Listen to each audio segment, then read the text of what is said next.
Hello, everybody. Welcome to the fundraising live stream for the National Revolution Tour. My name is Michelle Chai, and I'm a member of the National Revolution Tour. And Hi, I'm Annie Day. I'm also part of the National Revolution Tour and very glad to be with you here today, Michelle, and with all of you tuning in from all across the country. that's right. We're very excited to be here with you all.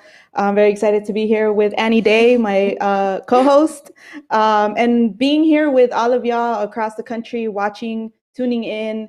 And, we want to start off by, people should share this. If you're on Facebook, on YouTube, text it out to your friends, anybody who cares, anybody who's like, who has been, agonizing over what the state of the world is, should tune in. And actually, there are answers. There is a way to actually change this whole situation, for the emancipation of all humanity. And that's what you're going to be hearing about today, learning about the forces that are getting organized for an actual revolution and giving big funds to actually make that, get everywhere in society, everywhere where people need to know that there's leadership, strategy, and a plan to actually make revolution to emancipate all of humanity.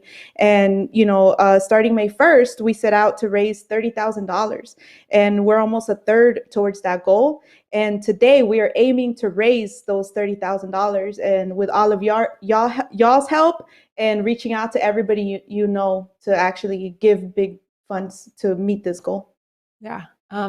We're people should tune in and like Michelle said, text your friends if you know people who are agonizing about what's happening in Palestine right now, what's happening in Colombia, people who are concerned and furious about the endless, murder by police. Call them, tell them to tune in, because today you're going to hear about the national tour to get organized for an actual revolution, how you can support it, and what difference your support makes. So look, the National Revolution Tour is on a mission to organize forces for revolution. You're going to hear more about this today, and you're going to hear more how crucial your financial contribution is to making this possible. Just a few weeks ago, saw the release of a declaration from the Revcoms, a call to get organized now for real revolution. And this declaration, which is going to be featured all throughout our live stream today, it starts off with the basic point. Let's get down to basics. We need a revolution, nothing less. And it goes on to say that revolutions are not possible all the time, but are generally possible only in rare times and circumstances, especially in a powerful country like this. This is one of those rare times and circumstances. This is a big deal.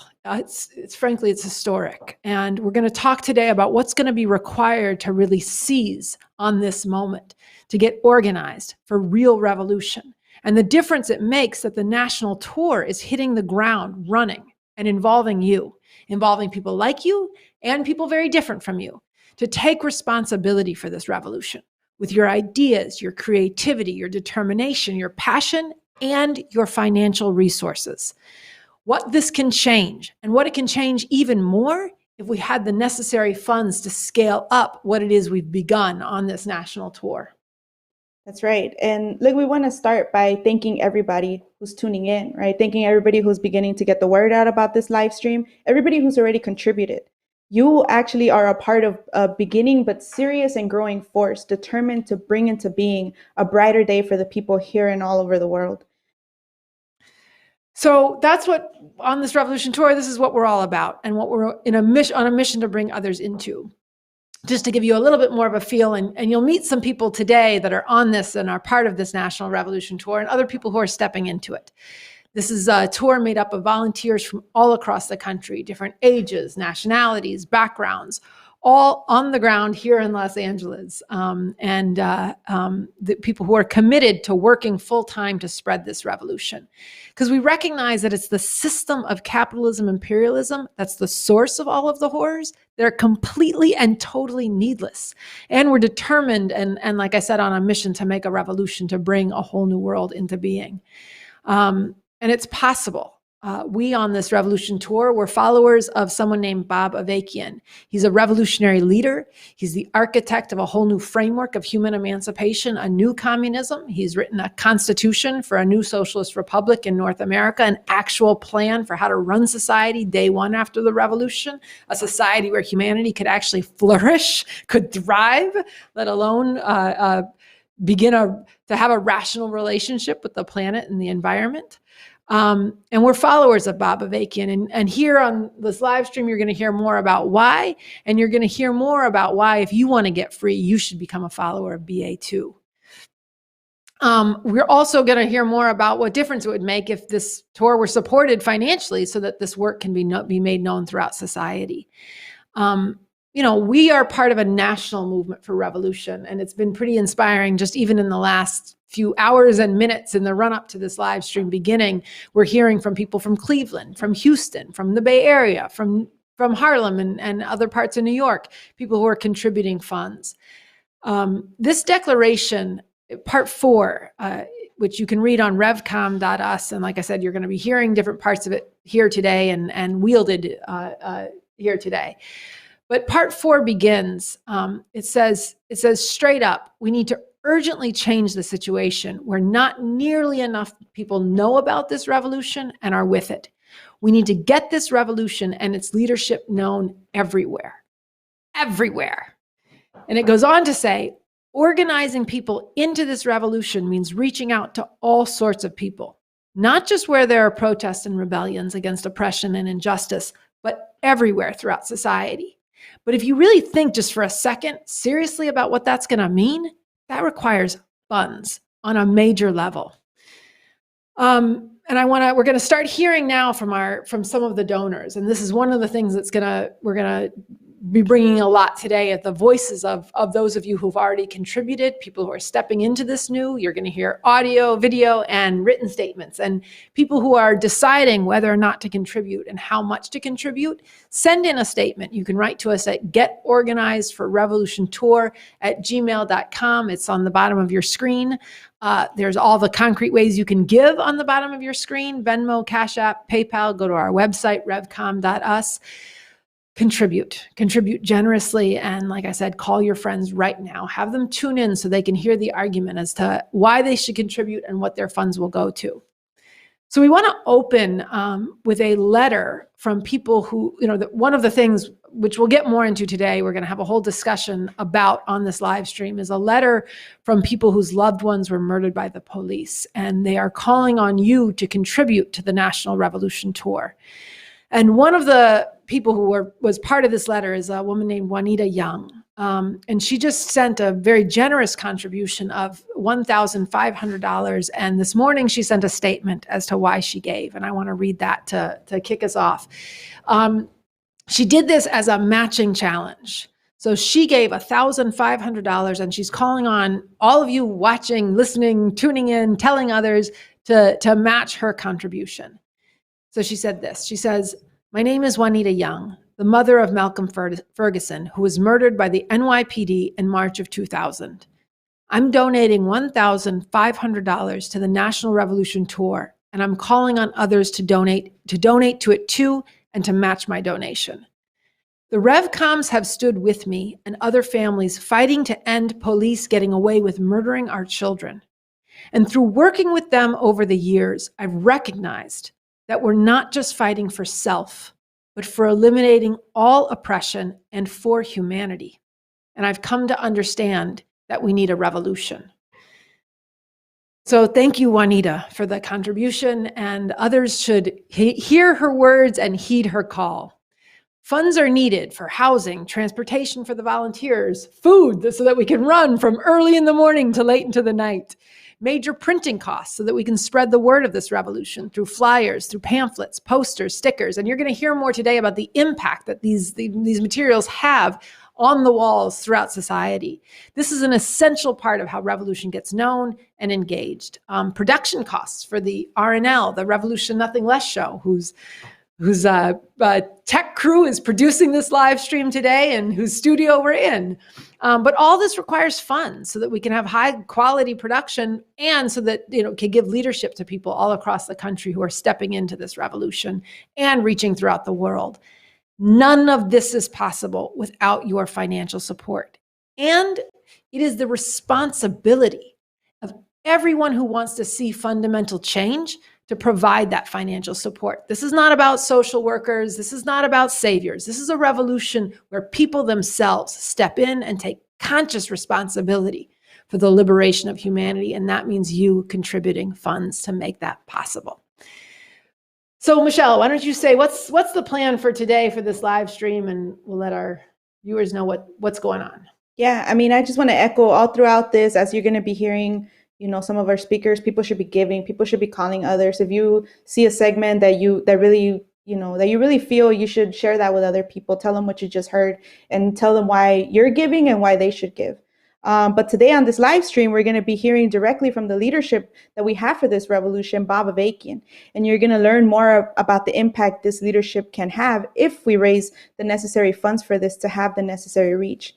We're going to talk with Carl Dix, a national leader of the Revcoms and a follower of Bob Avakian, to discuss an important letter that, we just heard Juanita Young, and why she gave, right? But her together with other people, right? A moving letter that Carl Dix helped organize from family members of those who've lost their loved ones to murder by police, and calling on you on why you should contribute funds to the national tour. And he'll tell us more about how that came together and why people wanted to be a part of this.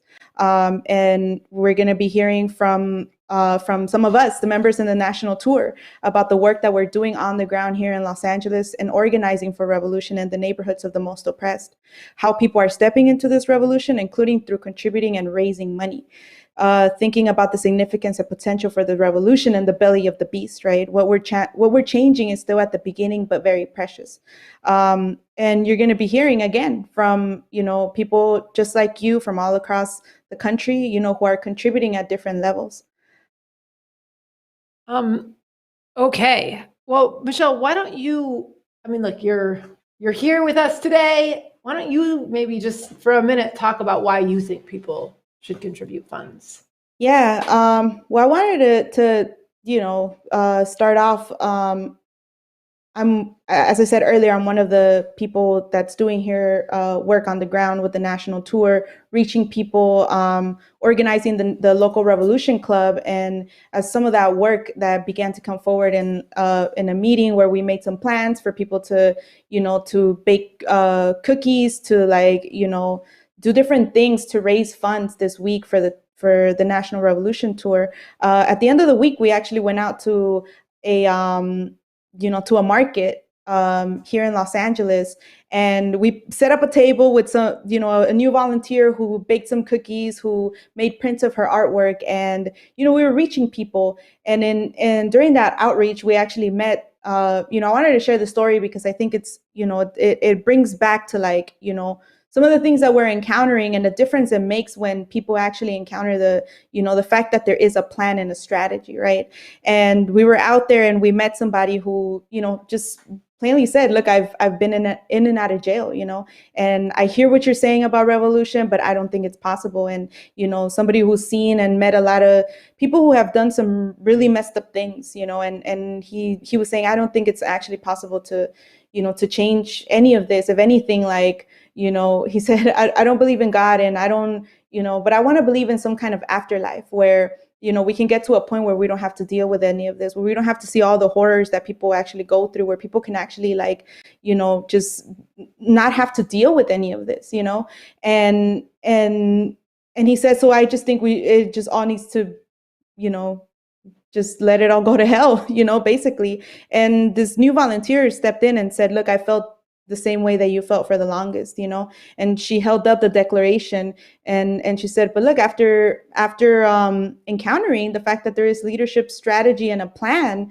this changes the way that you think about what's even possible, and the fact that these people that have been told their whole lives that they ain't worth anything, that they deserve to spend the rest of their life in jail because they're like horrible people that can't actually change.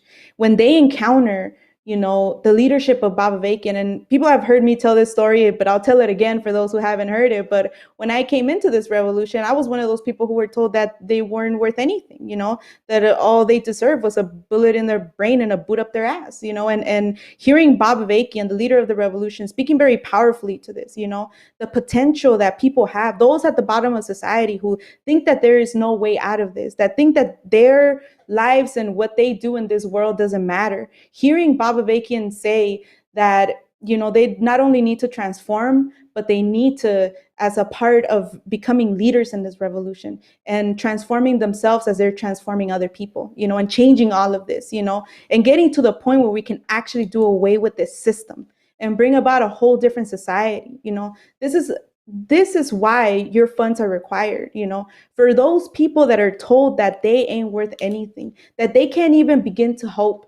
If they encountered this leadership the way that I did, the way that this new volunteer did, the way that this other person at this market did, and that, the numbers of that actually grew everywhere, and people began to learn about this leadership and actually heard him straight up the way that you're going to hear him later today in this live stream. It can change things, and it really needs to change things right now. And this is what your money is going to. This is why people should give and call on others to give, because I know firsthand, and I can argue this day and night, that those people that are told their whole lives that they can't be anything actually need to encounter this leadership and actually need to dig into it and transform and themselves become leaders in this revolution. I think it's important, and it's moving and inspiring, and it shows you the potential for a whole different world, so much of which is suffocated by this system. But actually, it's just, don't tell us we can't run a whole different society, a whole different way. Yeah. But to make that real, it's going to require a revolution. It's going to require organizing for revolution right now when this could be possible. And that's going to require your funds, your participation, your support. While we were sitting here, while you were talking, Michelle, somebody just gave $500 toward matching Juanita's challenge. So thank you to that donor. We want to, I think that thermometer will go up I think when we make the challenge, the thermometer will go up. And I want to just make one comment on what you said before we go into this next segment, which is, I think another part of this movement for revolution is the way in which different sections of people can impact each other. Because I was very moved when you told me that story, Michelle, and you sort of can see this, young dude who's spent his very young life, much of it in prison and jails, sitting down, and this is a young volunteer who's a new member of the Revolution Club, does not share that background, but who can see each other and meet each other and come together in unity in this revolution, in which we're part of something bigger than ourselves, and our different life experience can come together, and it's I can't think of another way to say it, but where you're maximizing all positive factors for the revolution, where people are meeting each other from different backgrounds and learning from each other. So I think that's another, and having an impact on each other. And I think that's another precious thing that shows you the potential for actual revolution. We're still meeting that matching challenge from Juanita, but I think I want to bring in oh, actually, no, here's what we'll do. While we're meeting this matching challenge from Juanita, and people should continue to contribute, think about her words, about what it means to not just fight to end the oppression you've suffered, but to see the need to end all oppression for everybody, for all of humanity. So we want to, actually we do, sorry. Do we want to read a statement and a challenge? We have another, can we double up our matching challenges? Yes. Okay, we're going to double up our matching challenges. So we have one standing match, and we're going to bring in another challenge. So if you're watching here today, you're being called on to step up, okay?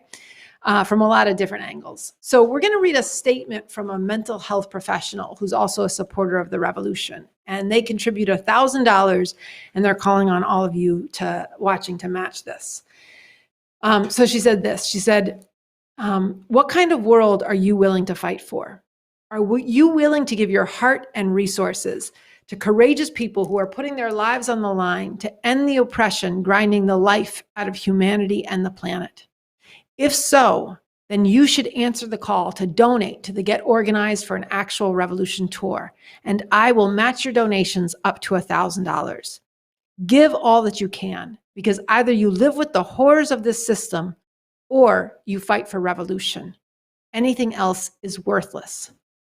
Capitalism imperialism is a rancid system where 132 people die by suicide each day in the US.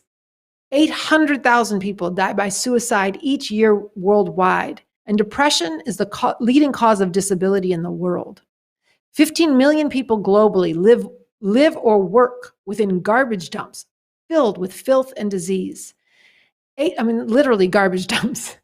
805 million go hungry every day, and 5.2 million children die of preventable illness each year.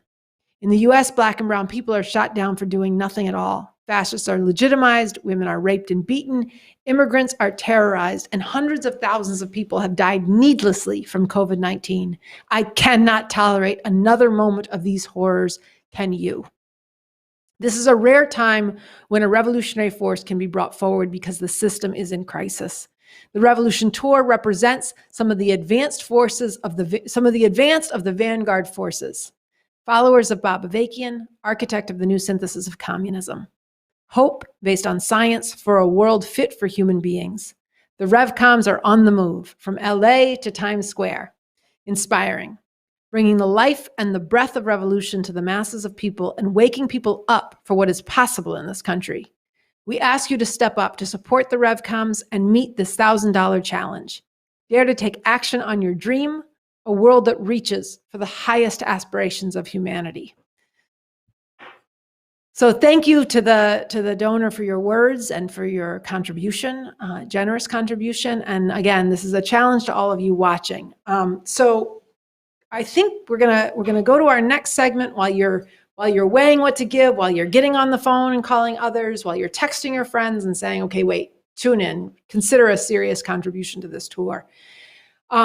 So who is our audience for this? You're going to hear us say we a lot in this live stream here today. We are responsible for revolution. We need a whole different world. But who is that we? So we are going to open, we want to play the kind of first 2 minutes of a reading of this declaration, which answers who should be stepping into this revolution and who should be contributing generously to support this revolution. So we're going to hear from the opening of this declaration and call.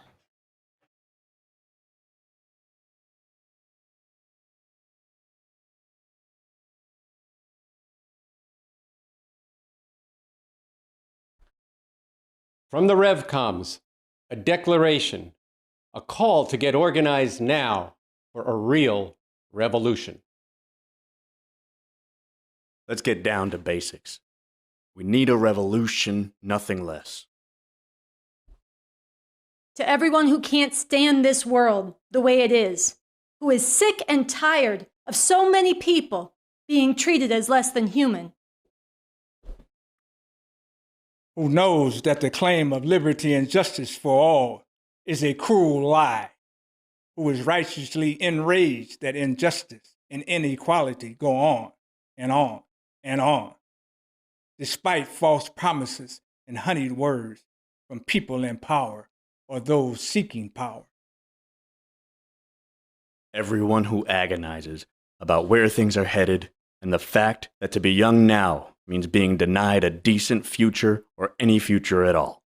Everyone who has dreamed about something much better or even wondered whether that is possible. Everyone who hungers for a world without oppression, exploitation, poverty, and the destruction of the environment. Everyone who has a heart to fight for something that is truly worth fighting for. You need to be part of this revolution.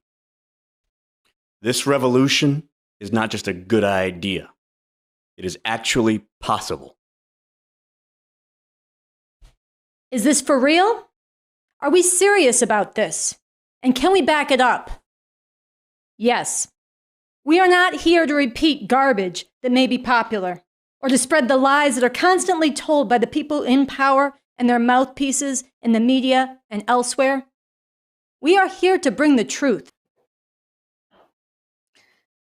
So that was from the declaration and call from the Revcoms, and you can read the whole thing at revcom.us. And I encourage you to read it, dig into it. The last two episodes of the RNL, the Revolution Nothing Less show, which you're helping to support today, did some very important close reads of this declaration because it's providing real leadership to everybody who was just described in that first paragraph. And everybody who's sick and tired of having to live in a world where so many people are treated as less than human.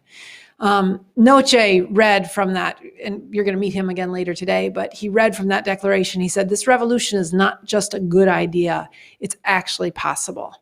And it's true that we can wrench something very positive out of what is a dangerous and a horrific situation that we're facing. But to do that is going to require your financial support in a major way. And everything you give right now, because of the moment we're in, can have a magnified impact.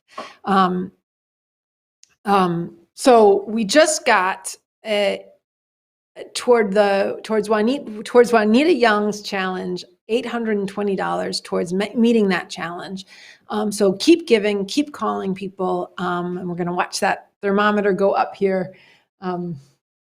Yeah, I mean, I just wanted to say, well, thanks for everybody that is contributing right now.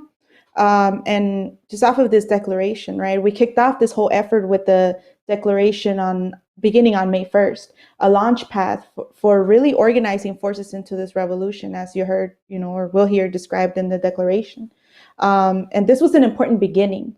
And we're going to show now an excerpt from May 1st that was shown on the RNL Revolution Nothing Less show a couple weeks ago.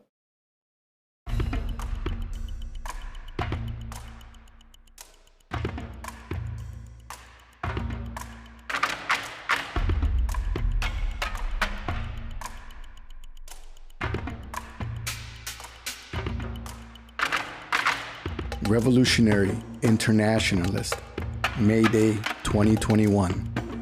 The Revcoms step out and people begin to step in. Saturday, May 1st, marked something not seen in a long time in this country. Over 300 people nationally in Los Angeles, New York City, Chicago, and a few other cities came together under the banner of revolution to declare, we are human beings. We refuse to accept slavery in any form. And to learn about and get organized for an actual revolution to put an end to this system. A launching pad in taking up the orientation in the recently issued a declaration, a call to get organized now for a real revolution from the Revcoms. In Los Angeles, around 100 people gathered in a South Central neighborhood where the lives of the basic masses are all too often lives of agony, desperation, and hopelessness. Michelle Chai, a leader in the LA Revolution Club, welcomed all. So I want to start the program first and foremost by saying Happy International Revolutionary May Day. That's right. So look, we're here together on this day representing and celebrating with people here and all over the world. Because there is a way to put an end to the unnecessary suffering that is brought down on a daily basis to the masses of people, not just in this country, but all over the world. So look, we're all here in a very crucial moment. All of us.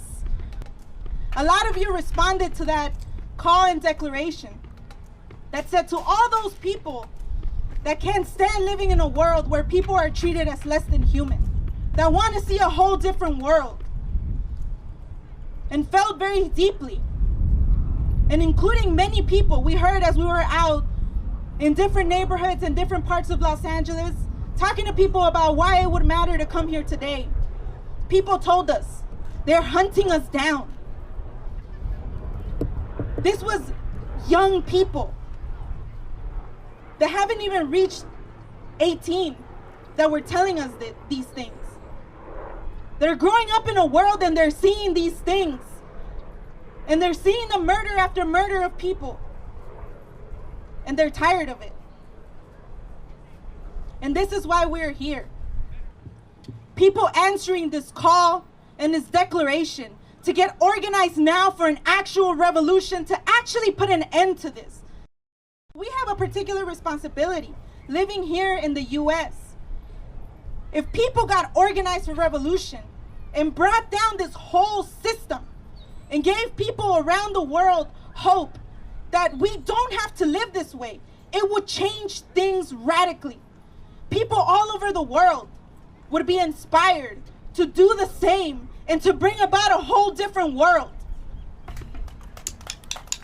At the heart of the programs, people experienced BA's leadership directly. So I wanted to say before we move on that we met Juanita Young's challenge. And I want to thank everybody who reached out, who donated. And that's, that was pretty quick. I'm very proud. So let's keep it going, and let's, and I wanted to actually read. I have to say, just real quick, because I really agree with what you just said. We have Michelle in double, but I really agree with what Michelle just said and what you heard her just say about our special responsibility. And for everyone watching this who are stepping into this, you are responsible. And I just think it's part of our theme and our mission. So for all of you watching, answer Michelle's call from May 1st, and then you should go on. But I just thought it was important and in keeping with the call on all of us. Yeah. So I want to read two statements from people who contributed $100 each. So one of them is from an African-American musician who said, "I'm giving because people need to take Bob Avakian's writing seriously, as they offer new solutions to old problems and how best to organize society." The second one says, "I am from Berkeley, California, and I have been reading Bob Avakian's memoir, and I love it. I went to Berkeley High School at the same time as BA. Though I don't remember meeting him, I knew many of the same people, including Jack McRae and Billy Carr, and also remember many things he wrote about. I understand that there must be a great change in this country, not for me so much, but for my kids, grandkids, and great-grandkids. This is why I donated to the cause of revolutionary change in this country." So thank you all for your statement. And I do want to say, I have been getting into Bob Avakian's memoir as well, and it's brought a lot of laughs and a lot of tears, both because, you get to know who this person is, and, and it's going to make a big difference that, for people to find out about this leadership, to know about the work that he has brought forward, which is so important, and going deep to the roots of where all this oppression is coming from, but also how he hasn't actually given up, and has faced great challenges, and has, a lot of these stories, and where people, come together and actually recognize that there's something here that actually needs to be defended, that needs to be spread, and people should know about, and so, this is the importance of the leadership that we actually do have, that has a huge, heart and love for the masses of people, and a deep hatred for the suffering that people are being subjected to, on a daily basis. And, and with that, we're going to bring in, a clip from Bob Avakian, speaking to the role of new people coming into this revolution, right? Let me interject real quick. Go ahead. We just because I got an alert that we just met both matching donations. So we're moving along here. This is very good and important, and I think it is. It actually does speak to what's the role people just stepping into this revolution can play. So why don't you introduce the clip? I just wanted to announce that and to thank everybody who's contributing, and keep going. We've got some work to do here today, and we can do it all together. Yeah. So why don't we go straight to Bob Avakian, straight up himself, talking to the new people stepping into this revolution, and we'll come back and I'll say a few things. I once said to somebody that we have a great advantage and a great disadvantage in having a very developed revolutionary leadership. It's more an advantage than a disadvantage. The big advantage should be obvious. When you have a lot of, developed leadership, it's, a lot of work has been done that people can take up and wield. They don't have to start from scratch and do all that, fight all the way through to do all that work themselves. That's a big advantage.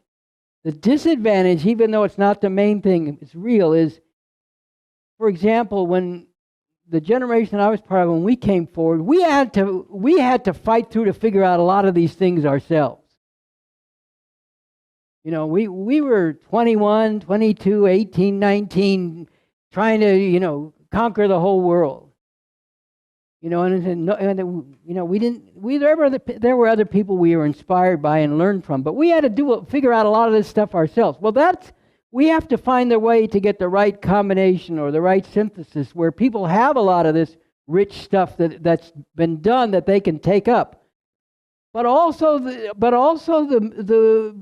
process is created and the means are created where they can figure some of this stuff out themselves in terms of how to actually make it go. Not start from zero, but be part of the process of actually figuring this out.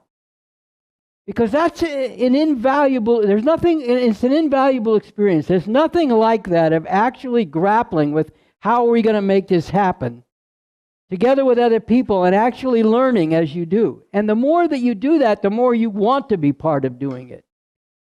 So we have to find, it's very difficult, but we have to find the right synthesis between not hiding or keeping from people what we do know, but also being honest about what we don't know. And what we need them for, we need a lot of people to help us solve these problems. That's why I threw open the question I did. We don't know the answer to everything. Far from it. We know some very fundamental things, and we're working on them all the time. But there's a lot we don't know. Right down on especially down on the level of how things happen with people and how they actually see them and feel about them. And we need those people to be part of this process. It's not just we need them as foot soldiers. We need them to help us figure out, to be part of the process of solving these problems of this revolution. We really need them to be part of that. And they can do it. They can be part of it. This is not something that only a few people can do. Yes, if you've been at it for longer, you've learned a lot of things, but also some things you learn aren't so good. So, you got to keep on learning anew, and we need those people, right? The people, the basic people, all kinds of people, to be using their minds, not just, like I said, to be using their bodies to be foot soldiers, to be using their minds to come together and figure out how do we break through and make this real? How do we make that next leap and the leap after that? And how do we bring forward not just 2 or 3 people, but 20 or 50 and then 100 and 500 people to be part of this? When the Black Panther Party got going, at first, when I started hanging around with them, there was about 8 people in the Black Panther Party. They were very serious and very dedicated. And then a few things happened that, they had a thing in the Sacramento, the state government of California in Sacramento, where they took their guns and marched into the state capitol, which got a certain amount of attention. And then, then there was a whole thing where Huey Newton got into, was accused of killing a cop and all this kind of stuff. And all of a sudden, I'm not saying people should go out and get accused of killing a cop, just to be clear. I'm just saying, all of a sudden, there was a lot of attention focused on them. And I remember they're telling me, all of a sudden, people were coming to them and saying, we want to set up a chapter in this city. We want to set up a chapter in that city. We want to, and hundreds of people were coming all of a sudden. And, they had a real problem. How do they give leadership to these people? That's a real problem, but that's a problem we should love to have, okay? So, this is a kind of dynamic you have to get going, and you need people. It's not, like I said, we just need them to do work. Yes, we all need to do work for the revolution. But we need people to help us figure out the problems of the revolution, to solve these problems, to make these leaps, to get where we need to go. And that doesn't mean that every idea that people are going to bring to us is going to be good or correct. Some of them are going to be crazy. Some of them are going to be way off base. Some of them are going to be bad. Some of them are going to be wrong. But some of them are going to have real insights. and really valuable, wisdom for us to take up and act on. And that's what we need, that whole process where that's what's happening. So maybe that is, since we're running out of time, a good place to end. But I just want to say, first of all, I want to thank everybody for coming. But I also want to say, this really is serious, what we're talking about. It's serious, but there's also a joyful aspect to it because, like I said, you're thinking about the way the world could be and what we could bring into being, even with all the sacrifice. And, nobody should be involved who isn't convinced that this is right and this is what needs to happen and this is what they should, be dedicating themselves to. But everybody who does, and if you're not convinced of that, talk to us and struggle with us. Let's fight that through. But the more that you come to see that this is what has to happen, the more I want to call on people to get actively involved. And with the twists and turns, not to get discouraged. If we have problems, let's solve them together. And bring forward more people, in one wave after another, to help us solve these problems. Because these are the problems that need to be solved in order for this system to be brought down and a really better world brought into being. So that's kind of what I would like to leave people with, along with thanking you all for coming.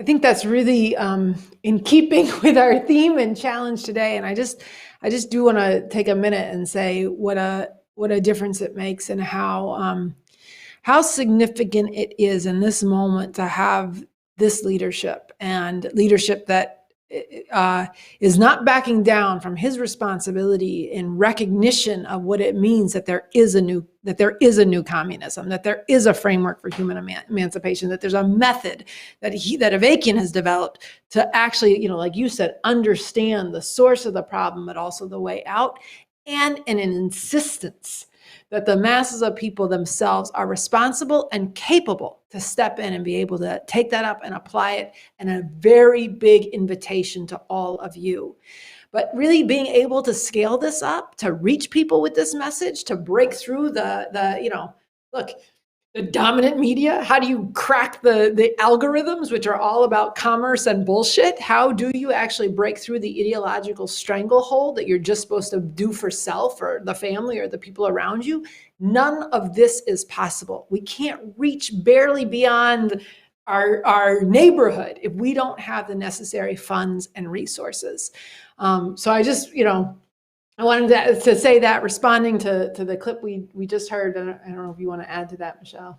Yeah, I mean, it just speaks very plainly to people that are just learning about this, and gives them a way in, including not just foot soldiers or something like that, but working together on the problems of the revolution, and to solving these problems, of the revolution, and raising big money is one of those problems that we actually got to work together on solving, and that's what we're coming together today doing. This is what we've been doing, as you'll hear later on in this live stream, going into different neighborhoods, putting this problem to people, working together with their ideas, creativity, and to going to work on this problem, because people really do, as you heard and saw, it makes a difference for people to see who this leadership is. And here is straight up from him, and that's going to require funds for people for this to actually get everywhere in society, for this to have big reach, and for people for the name Bob Avakian to become a household name, everybody knowing about that, and, debating, about on these questions, and, and working on these problems together, but I did want to read. Let me just say, and it can happen quickly, and it needs to happen quickly. It is a rare moment. People, it says in this declaration, people can't afford not to follow this leadership. We can't afford to squander the moment we have and the leadership we have. This has to happen quickly, which means we have to figure out, all of us together, how are we going to scale this up? How are we going to break through? And your funds are part of answering that. So we're halfway to our goal here. And we're not even halfway through our live stream, and we're halfway to our goal. So that's a good sign. So keep giving, call your friends, call people you know, send out an email, post this on Facebook. Yeah, I mean, I will say, like, for new people, BA says this, but like for people that are just learning about this, that's okay. You should give money as you're actually learning more about this, as you're spreading this, as you're getting deeper into Baba Vakian, you should be giving money. Don't wait, because the world can't wait. We gotta do this now. So now let's read this statement from a young black man in Houston who donated $50 to the revolution. And he says, contributing for all to be truly free and make our dreams a reality. So it's very, very short, but speaks to so much, And then I want to bring in this other statement from a young doctor who supports this revolution. Look, we're here doing this live stream at a moment while bombs are raining down on our sisters and brothers in Palestine, and while they're rising up against the brutal police forces in Colombia. And I know, Michelle and I, in preparing for this live stream, what you heard from her actually on May 1st is a lot of thinking about our unique responsibility here in the belly of the beast, in the U.S. empire. What's our responsibility to the people of the world to actually make a revolution and project a way out, not working within this system, not another face in a high place, just regurgitating the same bullshit that tells you that this is the best of all possible worlds, when everybody with an eye and a heart can see that's just nothing but a sick lie. But an actual revolution, a way out, a whole different economic, political, and social system. So that's our responsibility here, to put an end to this empire. So I want to read a statement from a young doctor who supports this revolution. He's given $600 since May 1st, and he sent a statement that speaks to this. He's also asking people to match and exceed that contribution. So listen to his words and give. He says, in every life snuffed out by the murderous oppressors of this system, or lost fleeing devastation to cross the deadly gauntlet of the U.S. southern border, or those who died in a moment's breath in their home as death rained from above at the hands of the U.S. or its most dependable allies, we lose humanity, joy, spirit, and creativity. A loss that did not need to be. In the brave uprisings in Minneapolis or Kenosha, in Cali, Colombia, or Gaza City, there are the seeds of a new world. More than anything else at this moment, people need a scientific vision that can shape the struggle, allow them to see the roots of these regenerating outrages as the system itself, that these stem from the necessity that this system faces and can never be reformed away, and that this system is not invulnerable, that it regenerates the fuel of its own potential destruction with each brutal act. People need the new communism and the leadership of Baba Vakian to see the right path forward and the real potential that exists before us. Genuine revolutionary consciousness is needed desperately, and a movement that embodies this exists, is growing, and needs our support. Please give to match and exceed my gift. Let us all do our part to take responsibility for the growth of this revolution. So I want to thank this generous donor for your contribution, for your financial sacrifice, and for your words. And I couldn't say it better myself, in terms of people being able to see that the system is not invulnerable, that it requires this kind of devastation, and that there's the basis and potential to rebuild a whole new world. So thank you for that. I want everybody listening to match that. The statement's going to go up on our site tomorrow, revcom.us. You can send that to people you know.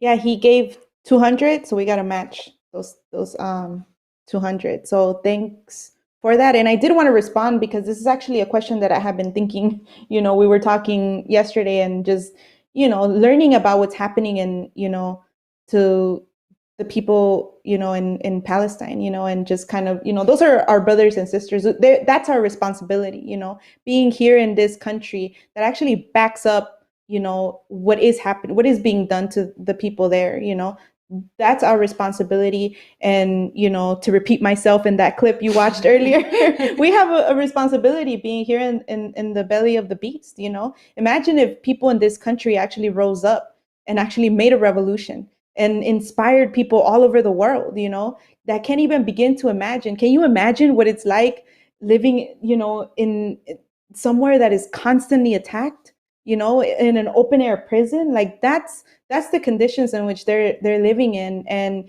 you know, if we actually like made this revolution, if this leadership, if this strategy, if this, you know, actually spread all over the world, and people knew that there is a way out of this, you know, what can that change? You know, that's our responsibility. You know, the US is backing Israel, is, you know, in what they're doing and what they're committing.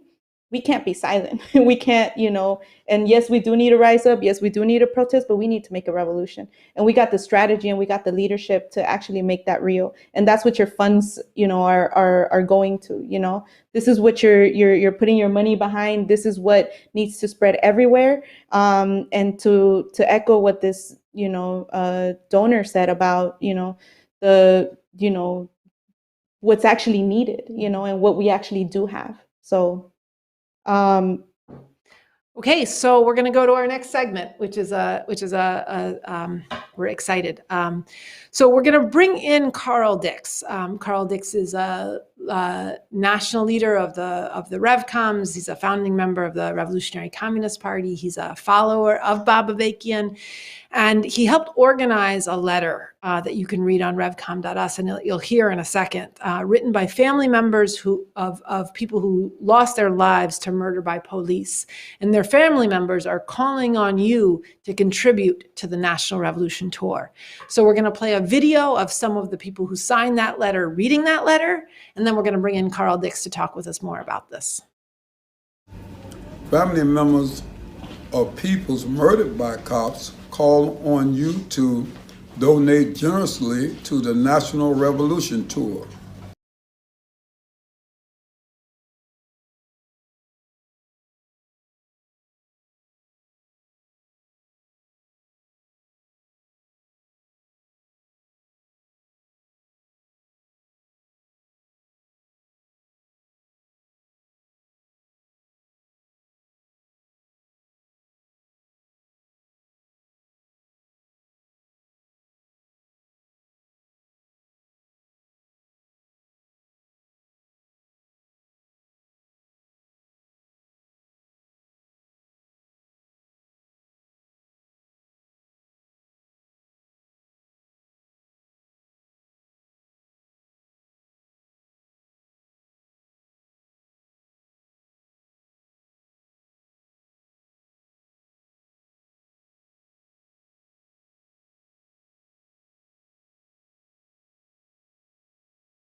Knowing that I am one of the family people that my son was murdered by Chicago police, family members of peoples murdered by cops call on you to donate generously to the National Revolution Tour. The revolution leader Bob Bacon has said that the words justifiable homicide pour gasoline on the already burning wounds suffered by people whose loved ones have been murdered by police. We know this is true because all of us have had to bury loved ones who were killed by cops, and we are writing to urge you to donate generously to support the National Get Organized for Actual Revolution Tour. Having to bury loved ones whose lives has been stolen by those who are sworn to protect and serve was devastating. It was made even worse by the way the police and the media lied about our loved ones to justify having murdered them. And the system denied us and so many others justified at every turn.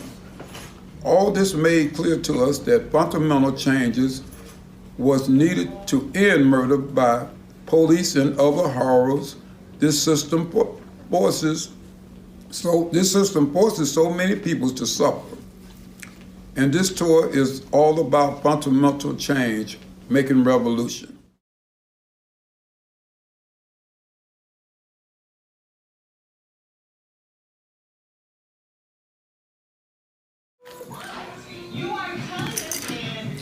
The people on the tour have put their lives on hold to travel across the country to spread the message that revolution is not only needed, it is possible. To introduce people to the leadership we have for this revolution in Baba Bekin, and to challenge people to get organized into the movement for actual revolution. The declaration and the call to organize now for a real revolution, distributed by the tour, says that we are living in one of those rare times and circumstances in which a revolution could be possible. If you are someone who can't stand this world the way it is, someone who is sick and tired of so many people being treated as less than human, now is the time that you need to support this tour. Make a generous donation to the National Get Organized for an Actual Revolution tour now. This is a moment where your funds and fundraising efforts can have magnified impact. Thanks in advance for your generous support. So we're going to bring on Carl Dix in just a second, but want to give a quick update. We have raised $16,430. So we're inching closer to our $30,000 goal, but we have some work to do here together, people. So get on the phone, call your friends, have people tune in and watch this, especially this. I think this next segment is going to be very moving. If people want to give, you can give on Cash App, on Venmo. The info is on the bottom of your screen. If you have questions about how to ask people for funds or ideas, call us at 323-671-9839 or email us at getorganizedforrevolutiontour@gmail.com. You can also DM us on social media at the Revcoms. So that's where we're at. Keep giving. And now we want to bring on Carl Dix. Carl, are you with us? I hope I'm here. Hey, Carl. Good to see you. How you doing, man? Doing good. Good to see you all too. We just heard this very moving and important letter from some of the people whose loved ones were murdered by the police. Those were two of the 8 signers reading. But could you maybe talk with us some about how this letter came together?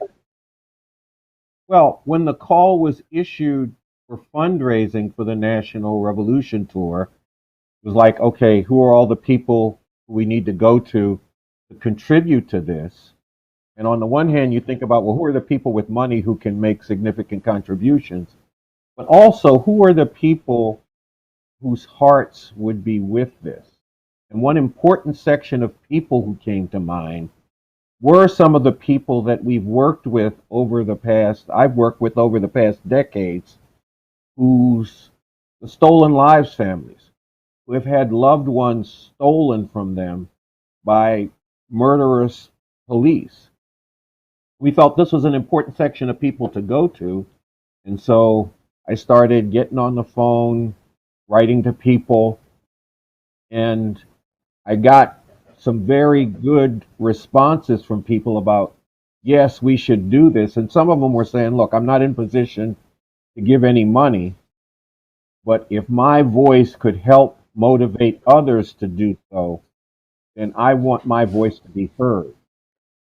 And then it was like, okay, what do we say? And some of us had been discussing with the family members the declaration and call and other things, and people begin to pull out things like the opening of the declaration where it talks about to all those who are sick and tired of seeing so many people treated as less than human. Another person said, no, we got to say that thing about justifiable homicide that Avakian says, because he hit the nail on the head when he said that was like pouring gasoline on a wound. So through the discussions, different ideas came up. I pulled them together and then circulated it to people, and then people would say, oh, that's not right, you got to do this. So we hammered it out, honed it, and issued it. And then it was just a few of us, and then a few more people have signed on. And now it's gone out more broadly, and we'll see if more develops off of that in terms of family members responding to it. But these family members wanted their voices to be heard, wanted others who are sick and tired to know that through their work and through their experience, they have come to see that this National Get Organized for an Actual Revolution tour and this leader, Bob Avakian, deserve your support. And they wanted to call on people to give that support and donate generously to this tour. Yeah, I think that's really important.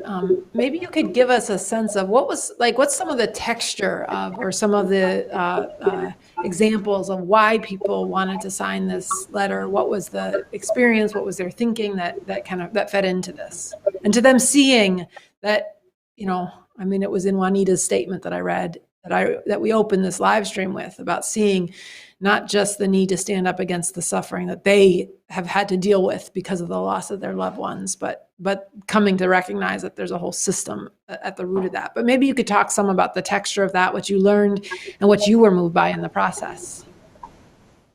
Well, there were a couple of things. One is what you just raised about being hit in a devastating way, standing up to fight back, finding others who'll stand with you, but then also getting a deeper understanding of what the struggle needed to be, that it's not just justice for me, or even only justice for other people who suffered the same thing that I did, but a fight to end the suffering for everybody, all of humanity. And that's one thing that came into it.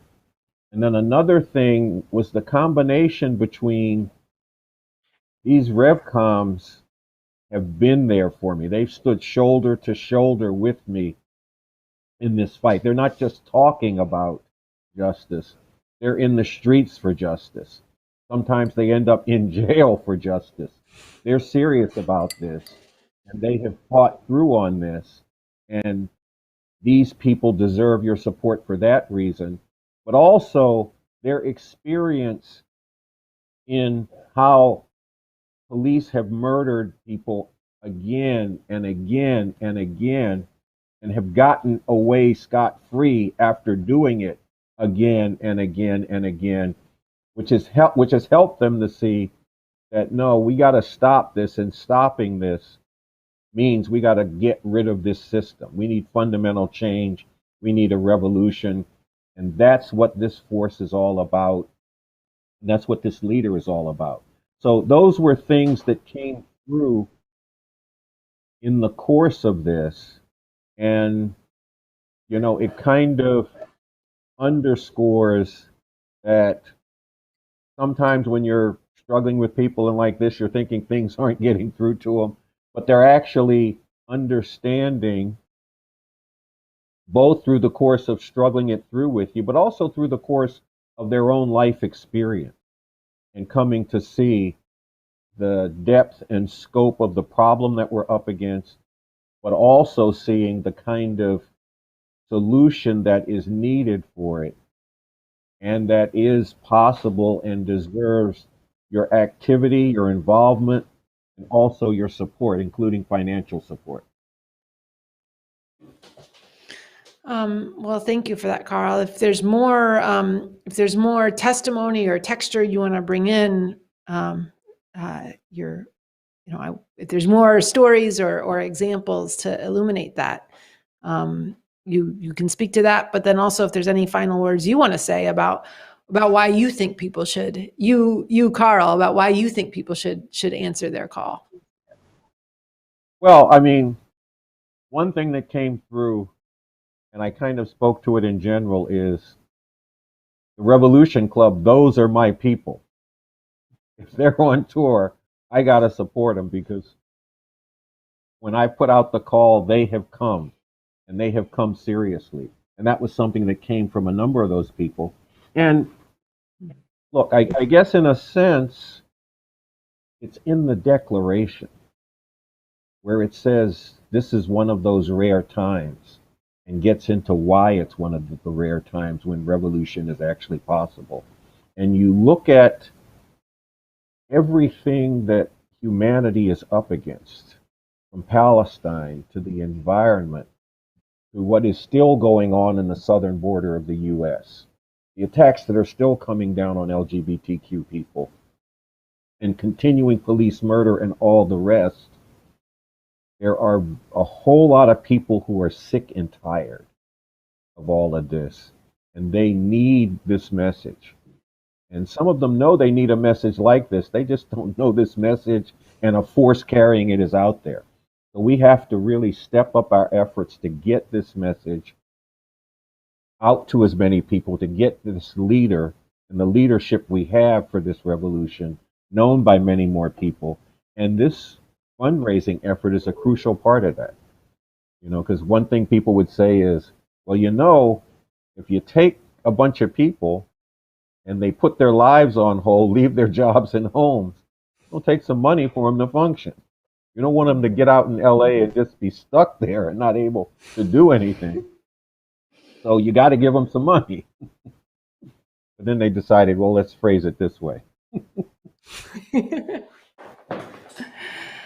Well, thank you, Carl.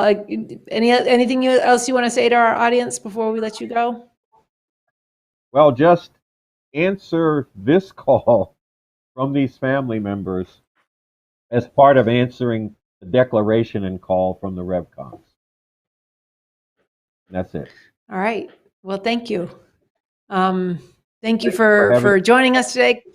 Yeah, thank you. Thank you for joining us today, and thank you for the work on that letter. I think, you know, one of the things that struck me about it is, you know, how much the system says, oh, if you're a victim of this system, you know, you're supposed to stay silent or just take it, or who are you to take responsibility for the whole world? And I just think, you know, this letter that people can read on revcom.us that we just heard from these families, it really goes right in the face of that and says, no, we're not going to cower in silence. We're going to stand up against, again, not just what I was forced to suffer because of the workings of this system, but the fact that there's a whole planet that's forced to suffer the same kinds of horrors in different forms. And so okay, that was, I think, an important segment, and important for people to hear the call from these families to contribute funds. We want to go into another voice supporting this revolution, and we'll give you guys an update. We're at $17,000, so we're working our way there. People, this matters. There's a supporter of this revolution, Dr. Phil Rice, who has been a generous donor to this revolution tour, but also somebody who's challenged people to themselves step up and contribute. He just gave $1,200.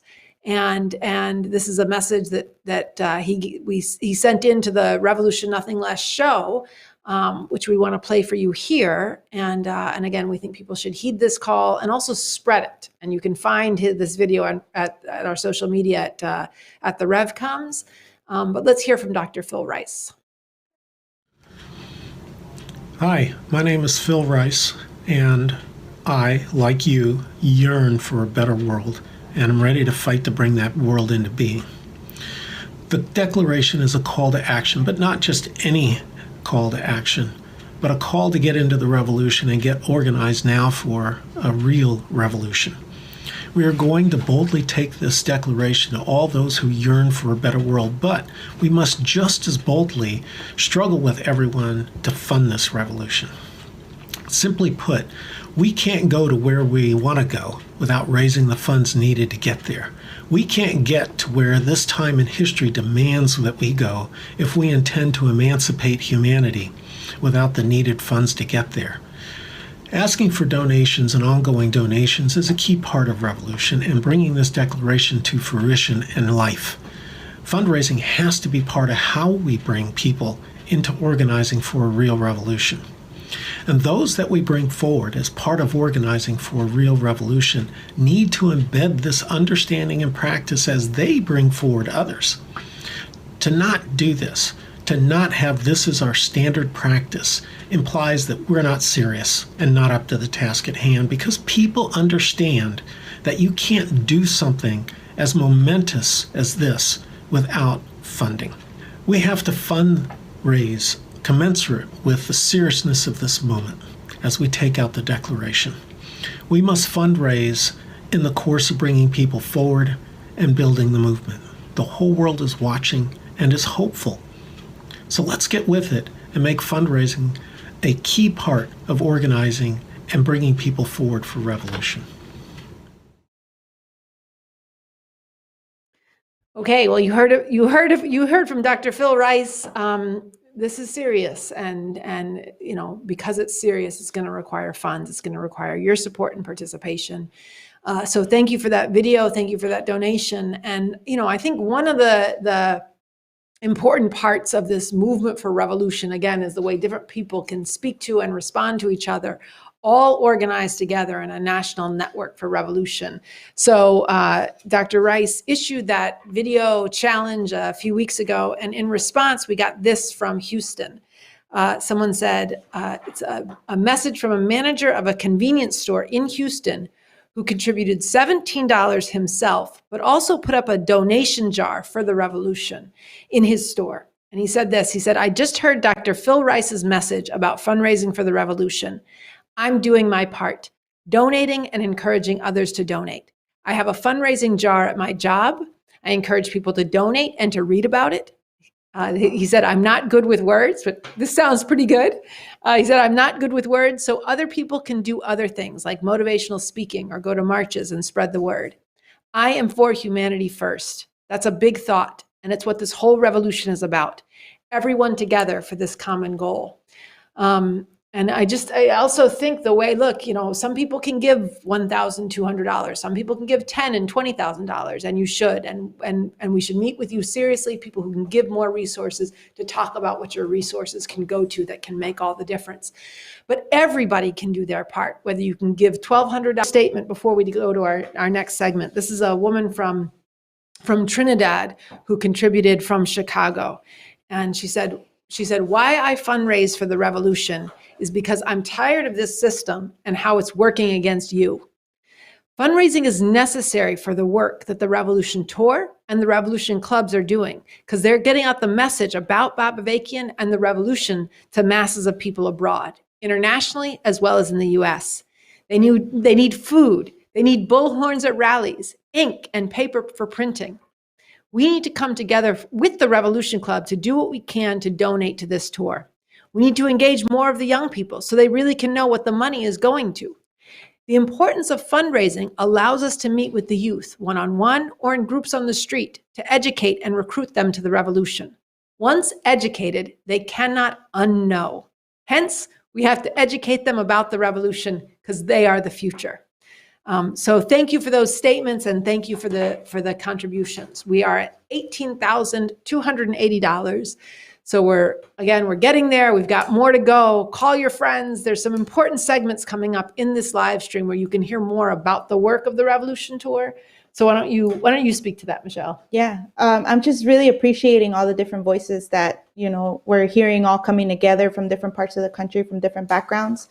And this is, you know, what you're going to hear next, right, is, as I was speaking to earlier, you know, we've been out doing some work, and we went to this night market where actually something very significant came together, you know, where, as I said earlier, a new volunteer with the Revolution Club made some vegan cookies, you know, and packaged them really nicely and put cookies for revolution, you know, and to sell, to raise money, right? And then she also made prints of her art and to sell out there as well, and came together with another supporter, you know, longtime supporter, who you're going to hear her statement as well, you know, Spanish speaking, you know, person who couldn't be out there with us, but sent, you know, these very beautiful handmade crafts, you know, and I wanted to start with the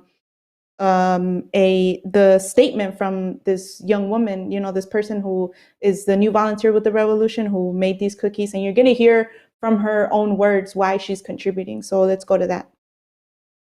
Hi, my name is Victor. This week I donated my art prints and cookies to be sold to raise funds for the revolution. Every sale means the people who have given their entire lives to fight for this revolution can keep going, keep organizing, and keep working. And I'm talking about all the people in Revcom who are working for Revolution every single day. And every sale also means a conversation. Somebody who might have just wanted a treat or a print is now somebody who knows that a better world is possible and that a group of people are fighting day in and day out to make it a reality. And anyone who gives it all and aligns themselves with the revolution is helping us all move closer to this better world. The masses are who suffer, who are exploited for the few, the benefit of the few, and who are now giving their lives to this end. But we can work for a different end when we all start to realize that the masses are the majority. And if we all start to refuse to be part of this destructive and soul-sucking system, we can begin to build a beautiful and soul-enriching system together. Your time and funds are always more powerful given to the people rather than to the capitalists in power. We can make a better world possible through revolution. This is why I gave and continue to give. I'm working towards that end. I hope anyone who hears this message and resonates with it will consider giving too.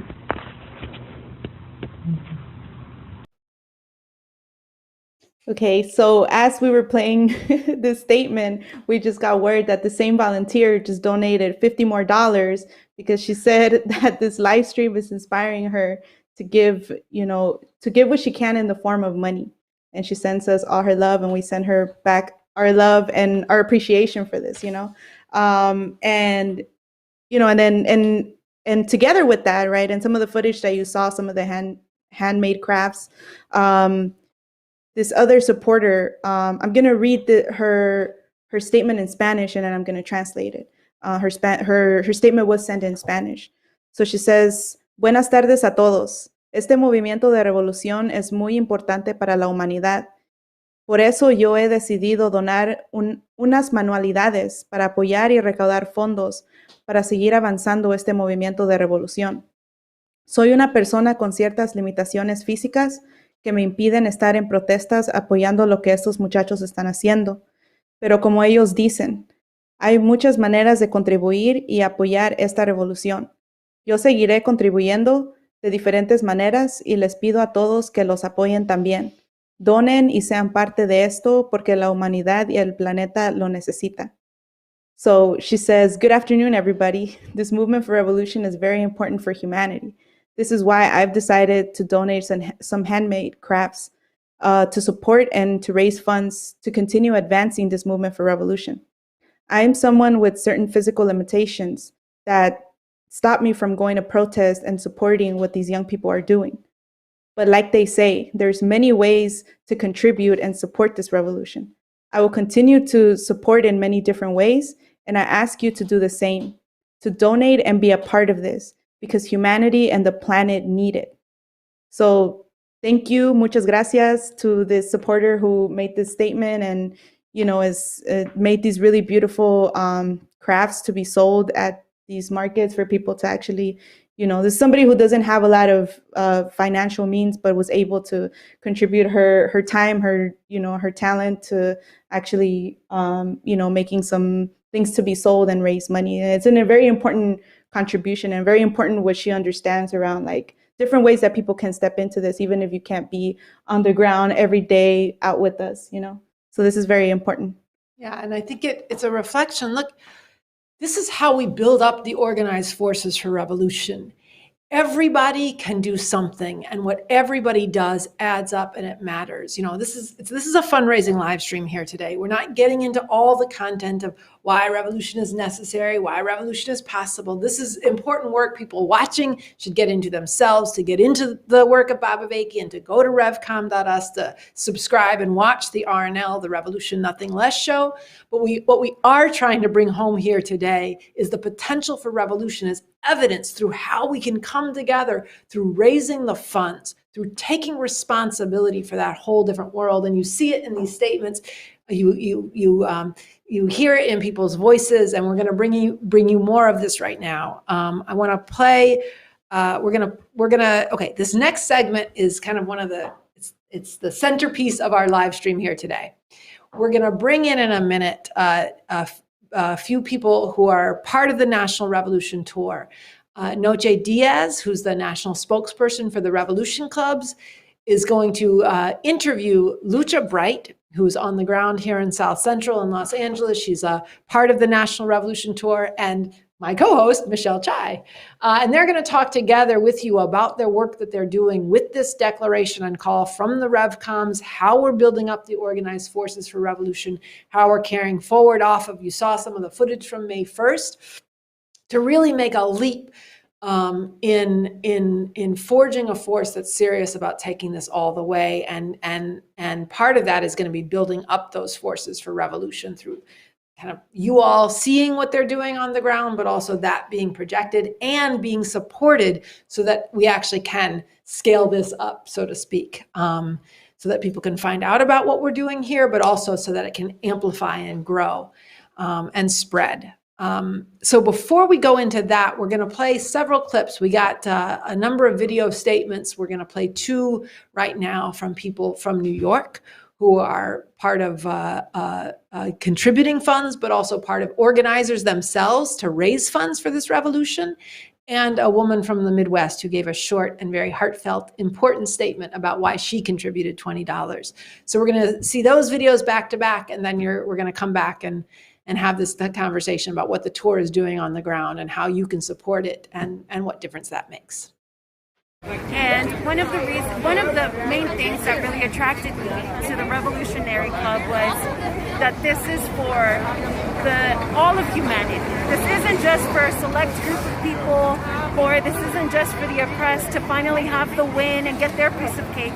It's to put an end and overthrow the entire system that we're fighting against, because it's not just one particular person or one leader that we're fighting against. It's an entire system. So I am donating to the Revolution Club to help the revolution get started, as well as help the people who are a part of this Revolution Club get the word out. You know, we have to get to the places where we need to get the word out. We need to print all these things constantly, so we need funds for that as well. So I'm asking you guys to also donate, because if you can't be a part of the revolutionary movement and be here with us, you can still donate and join us in that way as well. As you know, the capitalism system cannot be reformed. Like I said to all people all the time, it must be overthrown. Definitely, there is another. Now, to bring down, you know, this system, which is a corrupt system, we really need time to work on that. We need people, and we need money. Definitely, that's the most important. But if we don't need money, we can go nowhere. That's the most important thing. That's the reason today I was with the members of the club, of the Revolution Club, agitating people to make donation, which is important. I'm very happy today, because in fact, you know, we had a good donation. Personally, I give my donation also to encourage other people to give donation, and then to at the same time, you know, I explained to some people what the reason we need an actual revolution. And we got the leadership, we got the front guard. Now we work on on people, because like I said, we need people, we need money, and also we need time. Then now we soon will have another. I donated because I felt that I had some money, and I really believe that the organization needs help from everybody. I wouldn't care if it was $1, $2, but you're doing it from your heart. I did it from my heart and hope I could do more.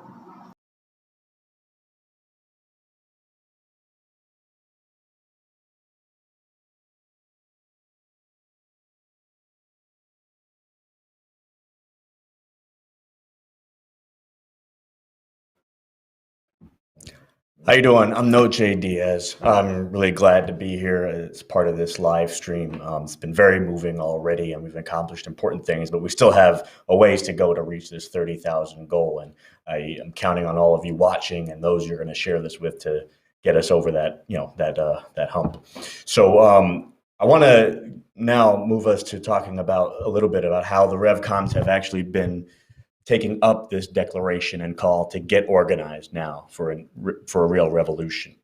I want to start, and I want you to listen to the words that begin point 4 from this declaration after it's established why we need a revolution, why it's possible because of the leadership we have and the times that we live in, the rare circumstances, and how we have to not squander that. And it goes on to describe what we need to do to actually seize these times. It says, we need to urgently change the situation where not nearly enough people know about this revolution and are with it. We need to get this revolution and its leadership known everywhere. We need to challenge and seriously struggle with people right around us and all over the country to do something that, yes, requires real heart and will make a positive difference for real. Become part of this revolution and follow the revolutionary leadership. We need to organize more and more people into the ranks of the revolution. Organizing people into the revolution means reaching out to all sorts of people, not just where there are protests and rebellions against oppression and injustice, but everywhere throughout society. Spreading the word about revolution and getting people together in real life and online to grapple with why an actual revolution is necessary, what such a revolution involves, and what kind of society this is aiming for. This will enable people who are new to the revolution to themselves become organizers for this revolution and to recruit more and more people to do the same.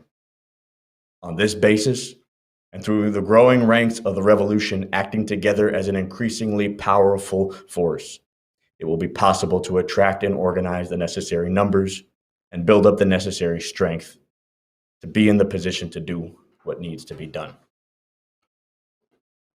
This goes on, but I wanted to read that and then, give people a sense of what you saw earlier with May 1st and what was really a launching pad and a beginning to make advances in making real this call to get organized for an actual revolution.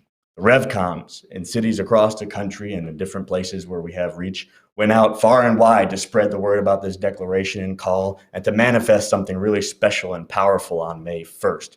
And we have big plans to go forward from there, with June 12th being another major step, which we'll get to say a little bit more about later. But I want to give people a sense, particularly here in this city, not only did we go far and wide, but we paid a lot of attention to neighborhoods in South Central. Now, these are places where there are a mix of Black and Latino people, Spanish-speaking, English-speaking, people with different backgrounds who live a hard life under this system, people who have begun to have their hopes lifted and their sights raised because of what the Revcoms have done to step out and build for this revolution and introduce people to Bob Avakian and the leadership we have. These are neighborhoods where people have expressed to us feeling like they are constantly hunted and hounded by the police.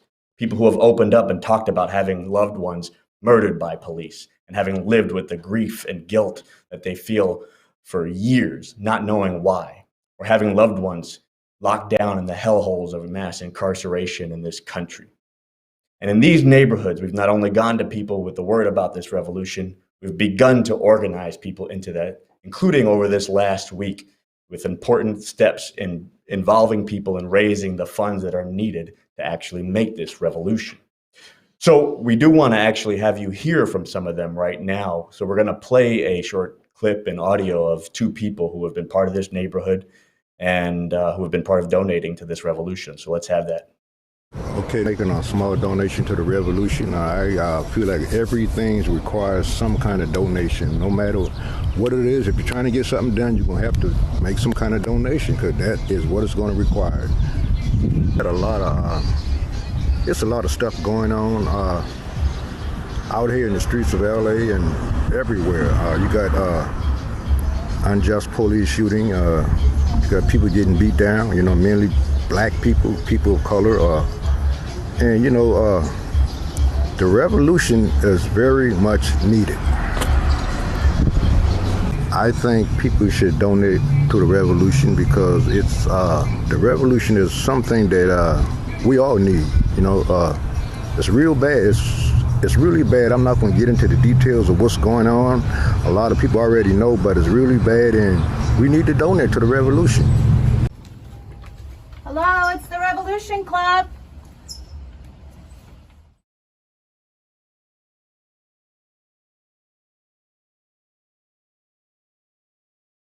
Quisiera animar a más gente que participen. Es muy importante para que apoyen y hacer un cambio para nuestro futuro, más para nuestros hijos.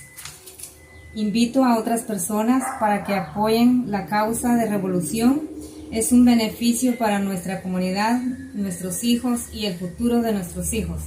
Si no pueden participar en las reuniones, donaciones son muy importantes para el movimiento.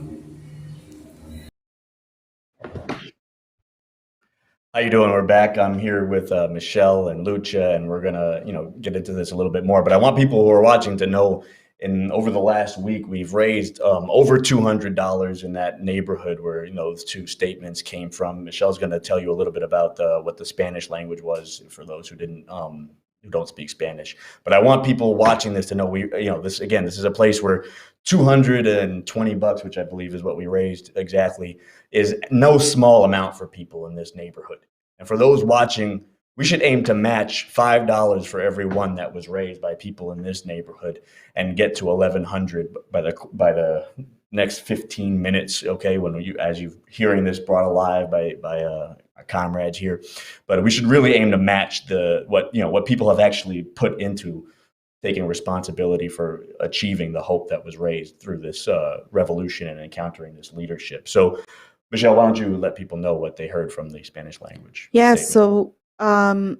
so this person made a donation and says I would like to call on others to participate. It's very important to make change, not just for us, but for our children. It's a benefit for all of our future and for our communities.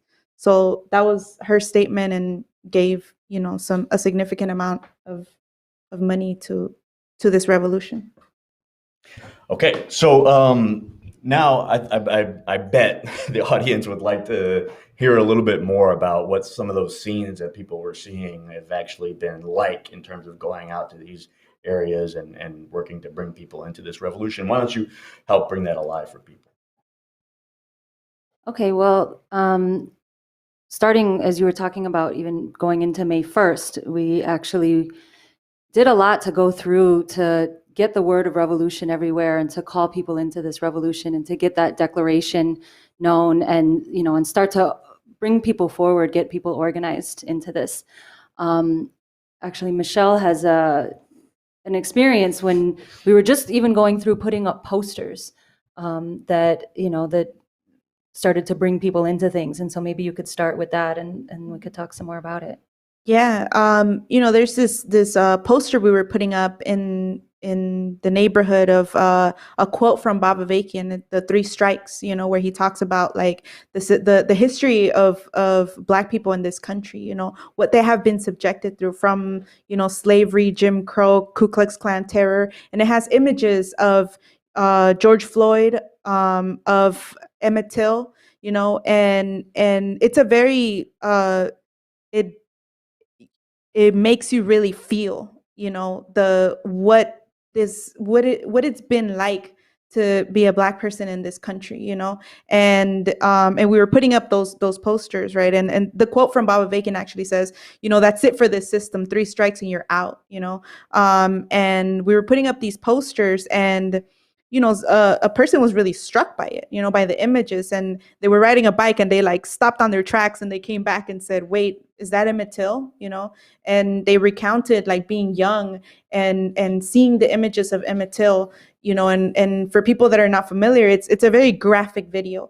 A very graphic image of Emmett Till in the casket, that his mother wanted to show how his body was left, after being like lynched, and he shared remembering seeing that image and being very struck by it, and and being very outraged, and wanted to when he read that quote, and I walked him through, like, word by word what that quote is saying, what has been, the history and the what Black people have been subjected to, and bringing out this from this pamphlet, Bob Avakian for the Liberation of Black People, that there is a way to actually end this, that there is, a key part in the work that Bob Avakian has done is actually on the liberation of Black people, and he was very moved by it, and right away he took like 5 posters and said, I'm going to put this around, a neighborhood, that I go to all the time,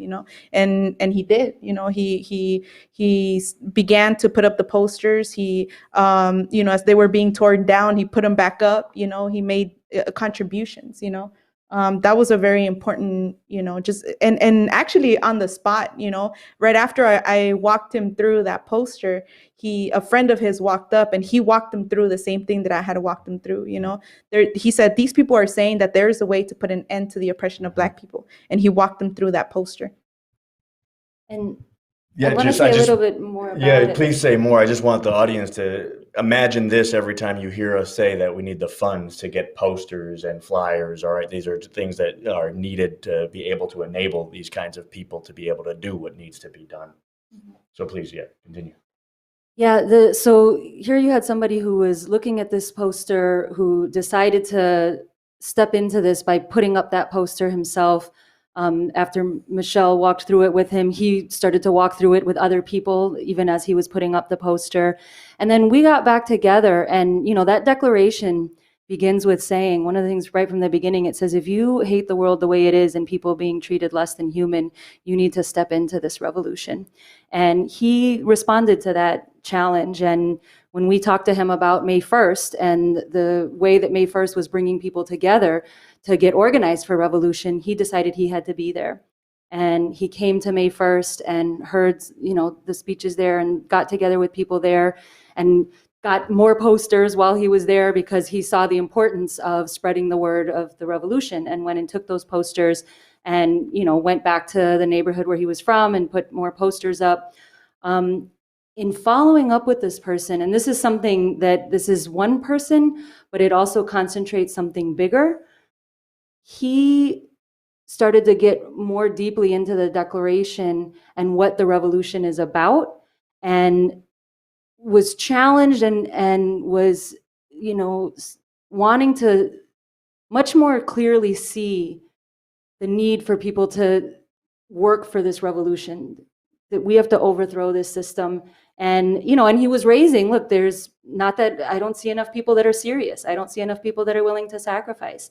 And we talked with him about what's in that declaration and the means to be able to start to solve that problem. We looked at that point 4 together that you just read, and where that identifies this is urgently a problem that needs to be solved. We have to spread the word of this revolution.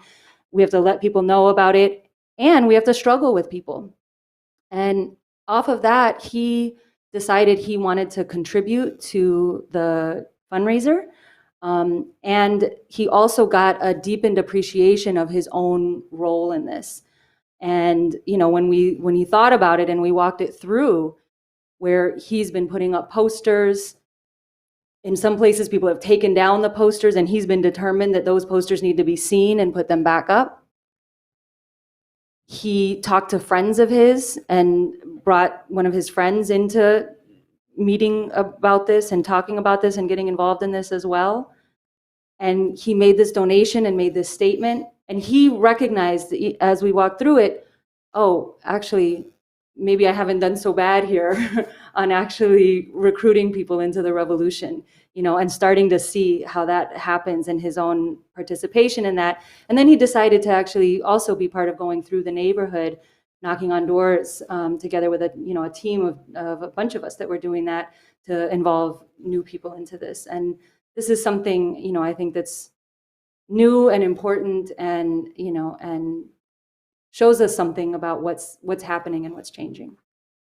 Yeah, it's very important. And if you can imagine this happening, not just in one or two more, but having a whole impact in a whole neighborhood, and then that expanding to other places, and this happening in other cities around the country. Again, this is part of why your funds are needed to actually get these posters. These declarations need to be everywhere. It's very useful that we have them on revcom.us and we get them into them in the RNL show every week, but they have to be out there where people are so that they can be part of organizing others into this revolution. So why don't you both give us a sense too of what's been the effect and impact that you can describe of having been out in this neighborhood and been doing some of this work with these kinds of people, and give the audience a sense of what that, what that's beginning to, spark open and yeah. Yeah, I mean, I did want to say first off, to continue to give funds. This is actually it's a very precious thing when people actually do encounter, the revolution and actually do begin to step into this, right, and begin to spread it. And as part of the impact that these posters have been having in not just these neighborhoods, but in the city is, people do see this, people do read it. We've gotten calls, where people are saying, I saw that 3 strikes poster, I saw your poster around May 1st, and responding to it, and that's a presence that needs to be everywhere, and that's what your funds are actually, are contributing to, right? And I wanted to say on this match, right, because the people together in this neighborhood were raised $200, these are people that don't have a lot of means, these are people that, you get the feeling that are very isolated, are trained to not have so much trust for one another. This is all the ways in which people are trained in this society, but are working, are being brought together around making revolution, around learning about this leadership, about this declaration, about the strategy. And people that have, dropped $5, people that have dropped, I had a really important experience where in one of those days that we were out knocking on doors, at the end of the block, I knocked on someone's door and I said, look, there's, holding up the declaration, I said, this is our plan, to how we're actually going to work now on making revolution. And just being out a few hours, just in my team, we've raised $20. His response was, okay, I want that plan and I'll match those $20. And he gave, and he gave an important, statement, in his response around like why he was giving was, I think this is going to work, and this was his response off of seeing me holding up that declaration and saying, this is the plan, take the plan, read it, and go to work on it with us. And actually going to work on it with us does involve them dropping money and actually,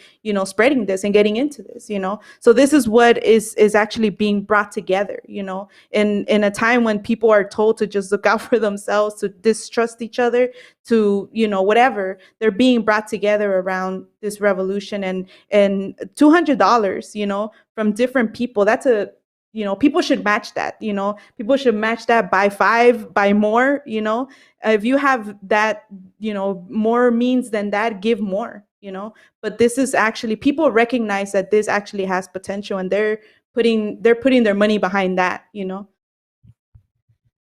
Yeah, I think that's really important. And I think, I was thinking about the statements that we heard at the beginning of this segment. And, both the statement about things are really bad and we need a revolution, and the statement about there's a hope here for the future, for the children, for the community, for the children, and within that statement too, that Spanish statement was also the comment, if you can't go to meetings, if you can't go to other things, one thing you can do is donate, and that's really important, and it makes a big difference. And the person who was making that statement was contributing and is contributing in that way. And part of what it makes me think about in relation to this question of hope and the future and the children is there is actually one of the dynamics that's happening in the neighborhood is there's a number of young children, but also, older youth, and then also their parents and grandparents that are in different ways stepping into the revolution together. People are being challenged by it. People are seeing the posters on the poles. They're seeing, including posters that we've put up that have images of when people came together on May 1st. And there's a sense of this is something that's real and that is a hope for changing what people are up against, including, again, in a neighborhood where people have told us they won't even come out of their houses because of the terror inflicted by the police and the conflicts among the people. You know, some of what Michelle was just talking about, people don't even trust each other. And we're going through the neighborhood, and you saw it in some of the video of some of the young kids volunteering to come out, and they want to come be part of the revolution, and they want to go knock on doors, and then their neighbors are coming out, and their neighbors are contributing and saying, I see you out here doing this for the people, I want to support that. You know, and then, you know, other people, their friends are hearing about it, and then their parents want to support that. And, you know, this is part of what's, you know, just to speak to your question of what's the effect, there is actually something that's bigger than any individual, but that is involving people in a lot of different ways that's starting to come together here. So this is really important and moving. And I've also been notified that we've actually matched $5 for every dollar that was raised in the neighborhood over the course of this. That was so very important. And, you know, what you both were just saying and describing, you think about what's in the beginning of this declaration, which you heard at the top of this live stream, about how this revolution is not just, you know, talk. This is actually real. We're not here telling any people any lies that this, you know, system tells people. This is something real. And sorry, excuse me. Oh, sorry. Yeah. Okay. Let me get to that. Okay. But this revolution is real. And when you're involving people in this way, this has brought a lot. When people actually hear BA talk about, you know, the understanding of why we're in this mess and how we have to get out of this, and when, you know, including how he struggles with people, you know, there's important experience that you're talking about, people coming forward together, but there's times when people have to struggle with each other very sharply also. But when also people are, you know, involved in raising the funds that are needed, it's very important. This is not, there's no one who's going to make this revolution for us. You know, those of us who want to get free and those who want to see other people get free have to be the ones who are going to make this revolution. And this is, you know, this is why we're followers of BA, and other people need to do that too. But, you know, we're involving people right from the start in making this revolution, funding, building up the funding base for this revolution. And all of this is part of making it even more real. And that's, you know, that's a good segue to my next question. I wanted you all to just maybe say a word about, you know, nationally, there's this call, in addition to this week of fundraising, which culminates in today. The next steps are for, you know, national mobilizations on June 12th. And maybe y'all can talk a little bit about the idea of that and what the plans are here in LA. And just for those watching as well, we have $7,886 left to go to reach our $30,000 goal. So let's do that. So June 12th, I mean, nationally, these manifestations, these demonstrations are to go to the symbols of the oppressive, brutal forces of this system and bring people together and bring a revolutionary force together that's standing up to say revolution, nothing less. This whole system has to be overthrown, and we're getting organized to make this revolution. And in the declaration, one of the things it says there is people need to get steeled. People need to to be able to start to become a force of people that is getting ready for a revolution. And these demonstrations are part of being able to do that. We brought people together on May 1st. We're doing this fundraising week and bringing more people into this. And everybody who's doing this is part of expanding that. And on the 12th, we need to come back together right in the symbols of this system and their enforcers. And here in LA, we're going to be doing that at the sheriff's station on Imperial Highway in the Westmont neighborhood, which is part of one of the neighborhoods in South Central. And we're going to be manifesting in front of there with all different kinds of people. You know, people from the South Central neighborhoods, people from other parts of the city. And there's a great need for everybody watching this actually to make that happen, to take up this call, and to be part of how people stepping forward themselves, bringing others to step forward into this, and being a force of people that is declaring revolution, nothing less, and that, these enforcers and these symbols of this system represent everything that has to be completely torn down, that's completely illegitimate, to bring into being a new society and a new foundation for humanity to get free of this. Would you like to add anything? I mean, I just think, this sheriff station, there is a lot of, very horrific things that these people do, but it is, not just so narrowly like, okay, just them or something, but like it actually is a symbol of the brutality, of the murder, of all the ugliness that this system represents, and we're going to go there disciplined, organized, serious, and just even, somebody who was at May 1st, just seeing all of the beauty and the diversity and the people coming together and people actually like representing for a whole different future. We're going to go bring that, and we're going to call on other people, as the beginning of the declaration says, all those people who are sick and tired of, of living in a society where people are treated as less than human. These sheriffs treat people like if they're garbage,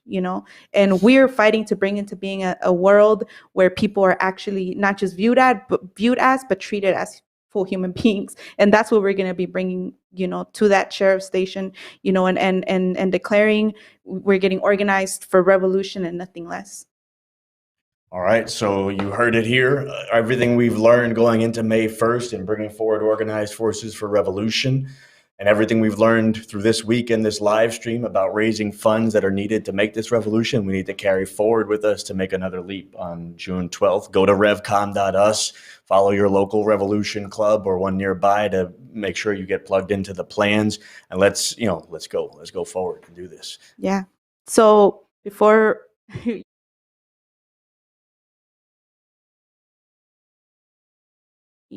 and it doesn't end today. We have from now to June 12th, people need to be raising big money. If you contributed today, that's very important and very meaningful. Go out and reach, everybody, right? From now until then, and tell them to match whatever donation you made today.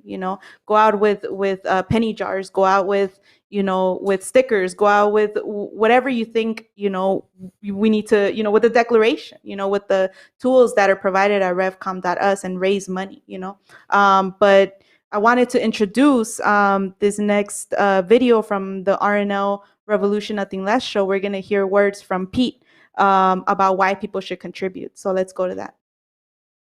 Hey, this is Pete, and I want to talk to you about funding this revolution.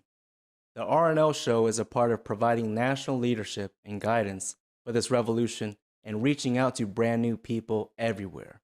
We need to raise money. We need to pay rent for this studio. Wait, did somebody pay the electricity bill? We need funds for that. Sound is important. Without sound, wait, did the sound just cut off? We need funds for that. Can we get this mic back on? Okay, these mics and recorders cost money. But seriously, I've been a part of this National Revolution tour, and I traveled across the country. I was there in Chicago, going up against the hardcore ideology of our youth, fighting and killing each other, winning them toward revolution with our hardcore ideology of revolution and communism, a whole different way out, a whole different morality, different goals and objectives, winning them over to that. And I've been out at the college campuses where students are taught to put all their creativity and intelligence toward what they can do for themselves, or for staying within this whole system, going for petty reforms and social workerism. I got with this National Revolution tour because it's actually different. We're fighting for a radically different world without exploitation, without oppression, without the destruction of the environment. And if you actually feel that, then you got to reach deep into your pockets and you got to contribute everything that you can. And after you donate, you need to go far and wide, out to your neighbors, out to your friends, to the students, to the artists, everybody you know, and let them know about this National Revolution tour, about this revolution, and about this leadership, and why they need to donate too, because this is a great way for people, broad networks of people, to get involved with both feet into the revolution, contributing everything they can for a radically different world. And tune in Sunday, May 16th to a fundraising live stream, 3 p.m. Pacific, 6 p.m. Eastern, and do the math for Central. Well, that was so interesting and moving, and I'm glad we played the video from Pete, another voice from the National Revolution Tour and the RNL Revolution Nothing Less show, really talking about the significance that your contribution makes, why you should give, what it goes to. I'm glad the lights are back on in the studio and that the sound is working, but we do need funds for that. And I just think it's really important to hear from kind of what is what's being broken open when we take this declaration out to people, when we put to people the challenge to, if you want to see a different world, you have to step into this. And it is, there's a lot of struggle that we have with people, but there's also a tremendous amount of potential that you tap into of people whose aspirations get raised and then who actually become serious about stepping into and becoming organizers for this revolution themselves, which is what this declaration lays out the plan for. How do we grow from small to big? This is what we're doing right here, right now, and it cannot be scaled up on the necessary level without your support and without you being part of going out to take this to others.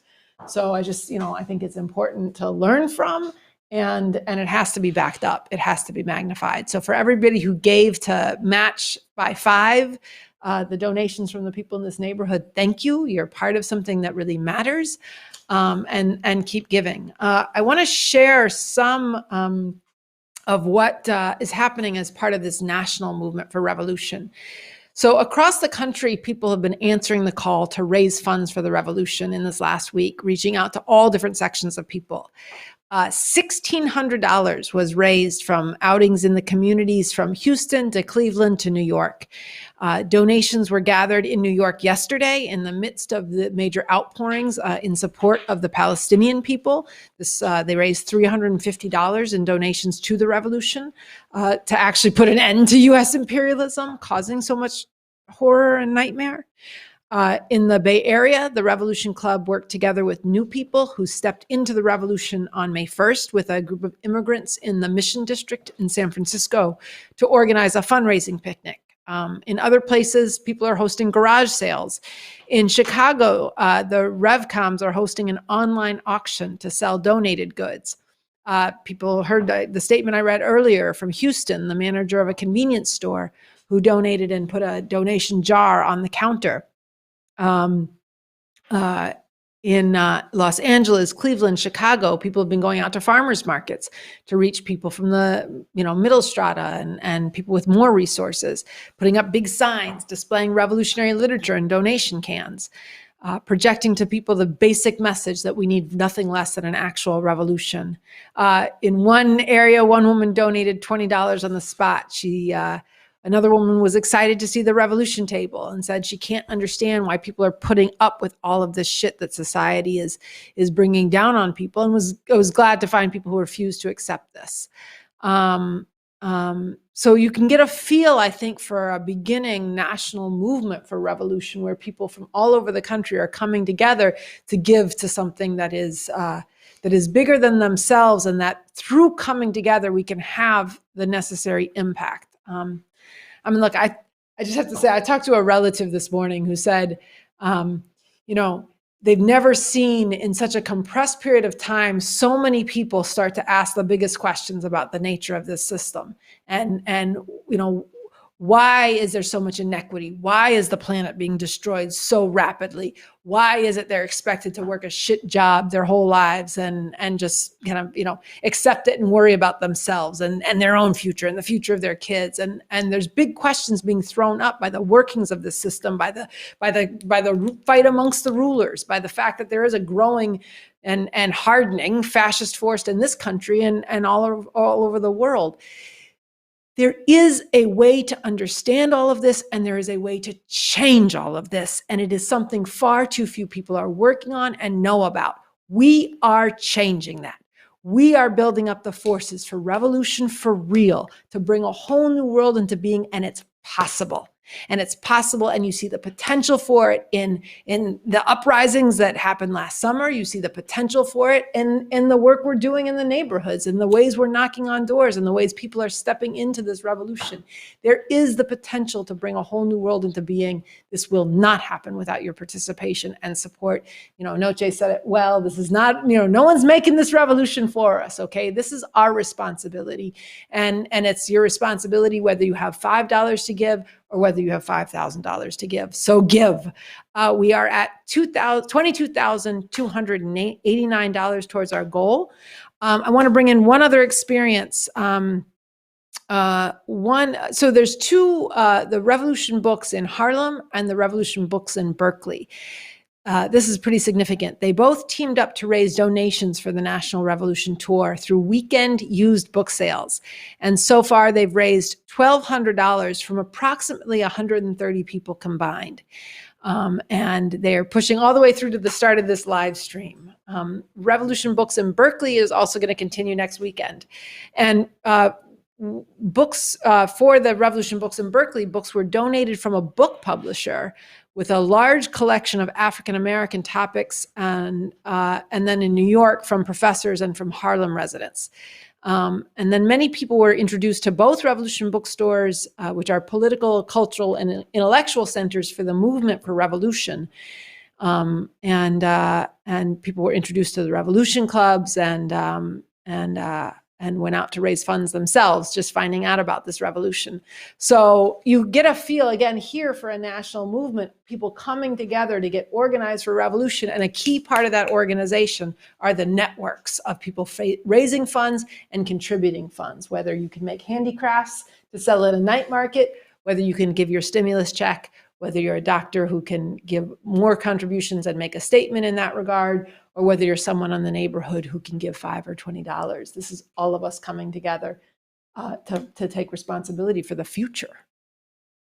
Yeah, I mean, just even thinking about like everything that you've heard here, just seeing some of the statements, and one of them that stood out to me is from a group in Chicago, who pledged $1,000 by the end of May to support the Revolution Tour. And they're coming together to actually work on a yard sale for Memorial Day weekend, and you think about like things like this as very significant, recognizing the importance of people coming together, being brought together around revolution, and some of what you heard earlier in like the people in this neighborhood, that are being brought together, that are working towards, raising money, for this revolution. This is very significant, the fact that people in this society are so isolated, are so like, segregated, and it's a very beautiful and inspiring thing when people are brought together around fundamental change, even if they don't understand all of it, even as they're like just introduced to it, but are very, inspired by it, and, and this is, it's very important, very significant. And we do want to call on all those people that, do have more means, that can actually like, sacrifice more. These are people that, are don't have that much money, but can actually, are giving even $5 or $10 or $20, and for people that do have like the means to actually drop, to what's left in that thermometer, right? If you have the means to actually drop that now, you should do it. It really matters, and it really, and it's not going to end here. We do, after this live stream, we're going to tell people, that this happened, that this was brought together, that many different people, were brought together around this. Even thinking right from the beginning of this live stream, where people from New York, people from, sending their statements, people that had already made a contribution and then tuned into this live stream and said, okay, I'm inspired to give more, or to give money. It's something very significant, and it really does need to go forward, and actually does need to, spread what did happen in this live stream. But I do want to call on people, if there is, how much I'm really bad on that. If there's more you can give. We have to raise $731 more dollars. Shoot, I can't remember. I can't do the math either. Michelle and I are bad at math. 7,000 $7,711. Okay, that took way too long. $7,711. Look, we're now mainly at the end of we have a plan for our live stream, and now we're making the call to you. We've got a few more statements we want to show you, a few more statements we want to read, but I also want to make a point from this declaration. I want to make a point from this declaration that says at the very beginning, it says it's a hard but basic truth. For the masses of people and ultimately for humanity as a whole, there is no future or no future worth living in under this system. And it says it straight up. That's just facts. And then it goes on and it says, but there is a way to a world and a future that is worth living and is worth fighting for right now. Revolution, a real revolution. Not playing around with a few changes that leave this system in place and in power while benefiting only a small number. And that's real. There is no future worth living in under this system. And you're told just to worry, to scrimp and save so you can buy a home for yourself, so you can, pay for your kids' college education. But you just have to confront the reality toward what end and frankly, on what planet and on whose backs. Right? You think about all of the goodies you're told to strive for under this society, but in a world that we're in which those things only come from global exploitation, and then for what? That's not a life worth living. Michelle on the May 1st, we didn't play this clip, but there's a clip where Michelle talks about, look, we're going into hard times, and it's a time that is going to require sacrifice, but there's also tremendous joy in the coming together and then the fight for a future that actually is worth fighting for, where humanity could thrive, where people don't have to. I've been part of going door to door, right? Where people are holed up in their homes, where people are afraid to go out of their houses. This is not the only way the world could be. But again, to change it, it's going to take a revolution, and a revolution is going to require funds, and it's going to require organization. And those things go together, and those things require you. So contribute generously. We're at $23,417. Okay. I'm getting updates. So we actually have received some other pledges. We've received $2,036 in pledges. So we can announce that, but we're not including it in the total yet. So that's good, that matters, but keep giving. Your contribution can make all the difference.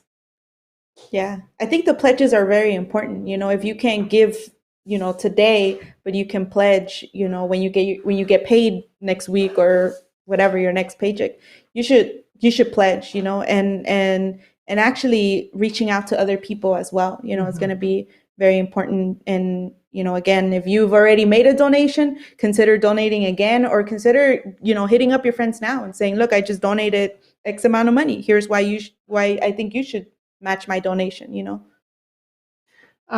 I want to read a couple more statements. There's a person who did a matching challenge on May 1st, who gave $1,000, and actually that challenge was met and matched on May 1st. And she donated $500 to this $500, as well, to this live stream. And she said, I was so moved and inspired by a letter that was sent from a person in prison who talked about why people should follow Baba Vakian. And people can read that at revcom.us or watch the last RNL show where they read that. And she said, speaking to what is necessary for us to accomplish in this moment for all of humanity, because we are humans. It's all so simple and so necessary to not only understand, but to grasp on a whole deeper level. What can liberate us all from this dystopian rule of capital? To follow Baba Vakian and to get with the Revcoms and the revolution that's needed. So we have a new total of $24,142. Okay, so now we've got $5,800 more to raise. $5,858 more to raise. There, that math I can do. That is just a sixth of our goal. So we're very close here to the home stretch. So all of you watching, look, you heard today what the Revcoms are doing on the ground here in Los Angeles. You heard how people in one of the neighborhoods where people are catching the most hell are contributing generously to this revolution and are taking responsibility to become organizers themselves for this revolution. You heard about families, people who lost their loved ones to murder by police, who are calling on you to contribute, not just to help out a few people who've been hurt by this system, but contribute to getting rid of this system. You've heard all of this, and you've heard from each other about why you are giving and why you are supporting this revolution, a way out to emancipate humanity. You heard from Bob Avakian, the leadership we have for actual revolution to break all the chains of exploitation and oppression. And he was calling on people, step into this revolution, not just with your backs or to work for this revolution, which we all need to do, but with your minds, with your creativity, to become an emancipator of humanity. You've heard all of this today. This just is a taste of what can be spread and the impact we can have all across this country and frankly around the world. To hope for people that we can get this system off of our backs after centuries and millennia of living needlessly through such horror and suffering. But this is not going to happen if people don't take responsibility to spread this, to struggle with others. This declaration says we have to struggle hard with people. That means saying, look, don't keep spending your resources on Band-Aids and dead ends that go nowhere, on bling and bullshit. Like, there's a lot of people in this neighborhood that self-medicate because there's so much hopelessness. That is, it's a waste of your potential and it's a waste of your resources, just to be honest. People have to take responsibility for this revolution to spread it. So give. It matters for the materials so that the Revolution Club can be full-time, to put the gas in the car so we can drive to not just this one neighborhood, but through neighborhoods all over LA, and LA is really vast. Actually, there's another example of people becoming organizers for this revolution. Maybe you want to talk about the experience of Orange County. Yeah. Actually, in one of our recent revolution clubs, somebody who's just beginning to come forward had, is from, LA is from Orange County to LA is a little bit of a drive, so it's a big drive in traffic. In traffic, yeah. So he had this idea, going to a part of Orange County where it's a lot of Latino, Spanish-speaking people that we can bring the revolution to, And so we had a team go out there this week and actually, go and struggle with people around, why they should give to this revolution. They were out there with a bucket, a donation bucket, and shaking the can, asking people to drop a donation. And it was very significant, when people actually do have these kinds of ideas, and those of us that are able to can drive from LA to Orange County. That requires gas. That requires some of us getting in the car and going over there, and taking out a chunk of our time to actually go and make that real, and it's very significant when people actually do that kind of outreach, have these kinds of ideas, and take initiative in that kind of way. And that was a very important experience, and people were able to raise, $10, which is very important, and actually, and through spreading this revolution, through, making the case why, this is somebody very new, who was learning how to do that, how to spread the word, how to go out, with others and spreading this revolution. Yeah.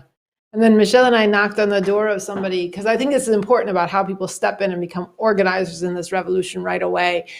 Michelle and I knocked on the door of somebody in one of these neighborhoods in South Central. And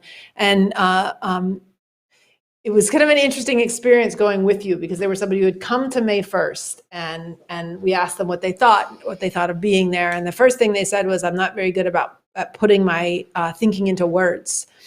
And, I just think it's people don't see themselves as people who can contribute much in the way of thinking to this revolution.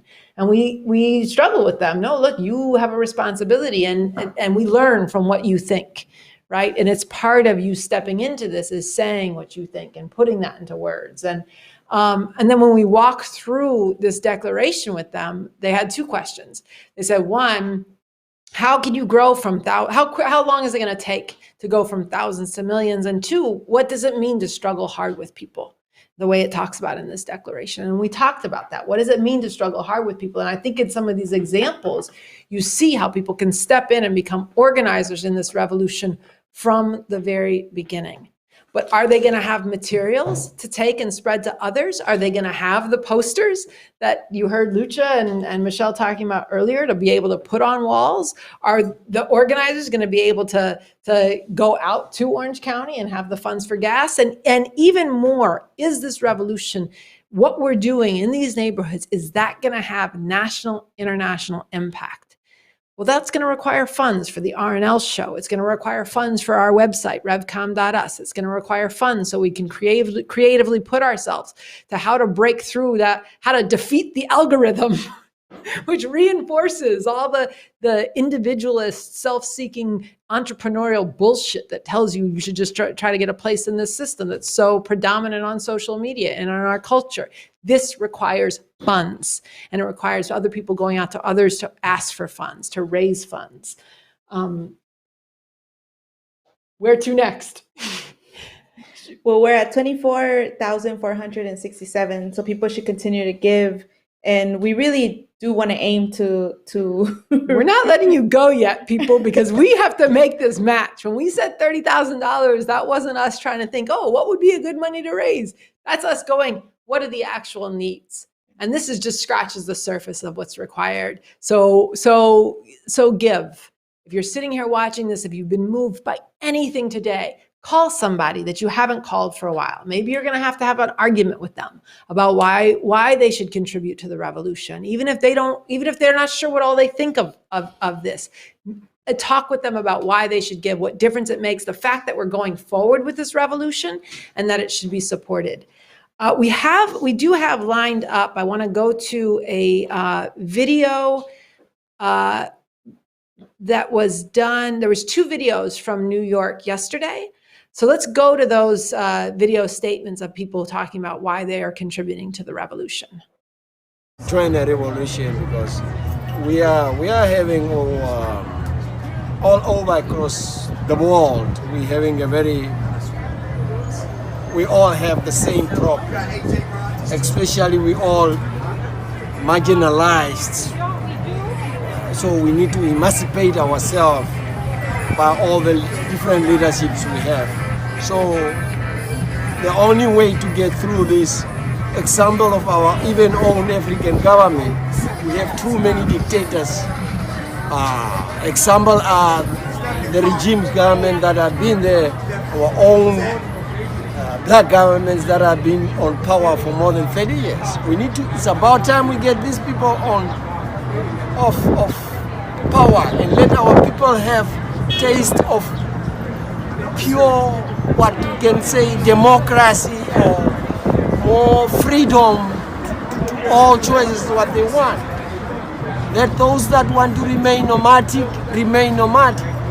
So in order for all of this to happen, we need change, and the only best change we can have is the revolution. Once we can, and every revolution needs funds. We need funds.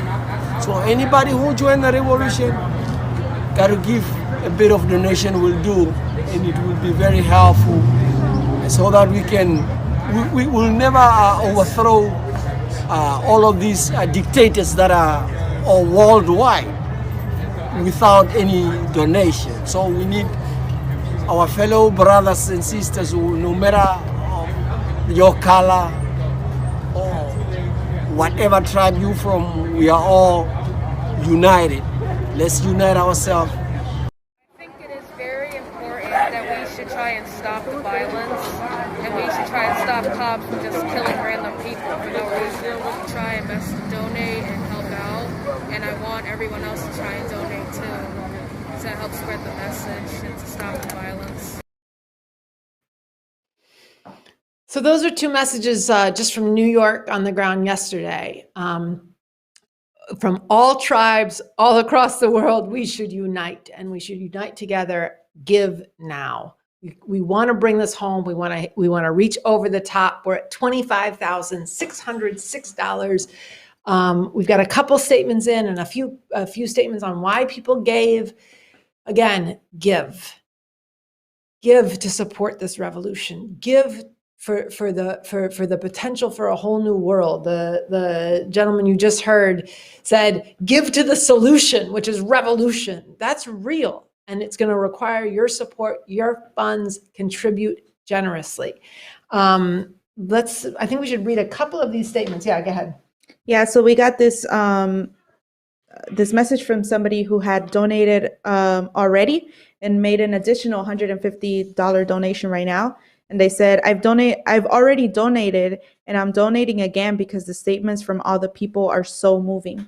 This is the impact that we're having on each other, like that's very important and very significant. You hear each other's voices and you continue to give, let's actually spread that, and we're very, very close, we can actually do this. We can actually meet our goal. Go ahead. And bring this home. And bring it home. Okay, so this is a statement that we got earlier from a Vietnam veteran, and they said, I witnessed and was part of breaking apart of the U.S. military. Of course, the Vietnamese were the main cause of the U.S. defeat. And as troops were more and more questioning the stated purpose of the Vietnam War, the Black Panther Party reached out to speak at coffee houses near U.S. bases. They changed people's lives, including mine. The Panthers talked about the Vietnamese as frontline fighters against U.S. imperialism, which is the main enemy of the people around the world. That's a far cry from support our troops. And it made a huge difference that there was a revolutionary pole very visible throughout society. This is very much needed now. And today, the Revolution Tour spreads Bob Avakian's leadership and strategy for revolution. In the Vietnam years, hundreds of underground newspapers were put out by angry anti-war GIs at bases worldwide. They were shocked awake by the horrific reality of the war, massacre after massacre and torture of Vietnamese men, women, and children. And this was all part of making the U.S. military begin to fall apart.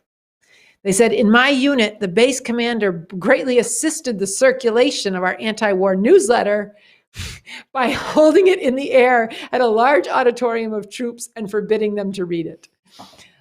I'm as angry about Vietnam as I've ever been. But since Vietnam, there have been U.S. wars and bombings of countries over and over and over. Iraq, Afghanistan, Syria, Libya, Somalia, Yemen. Only revolution will end the wars for empire.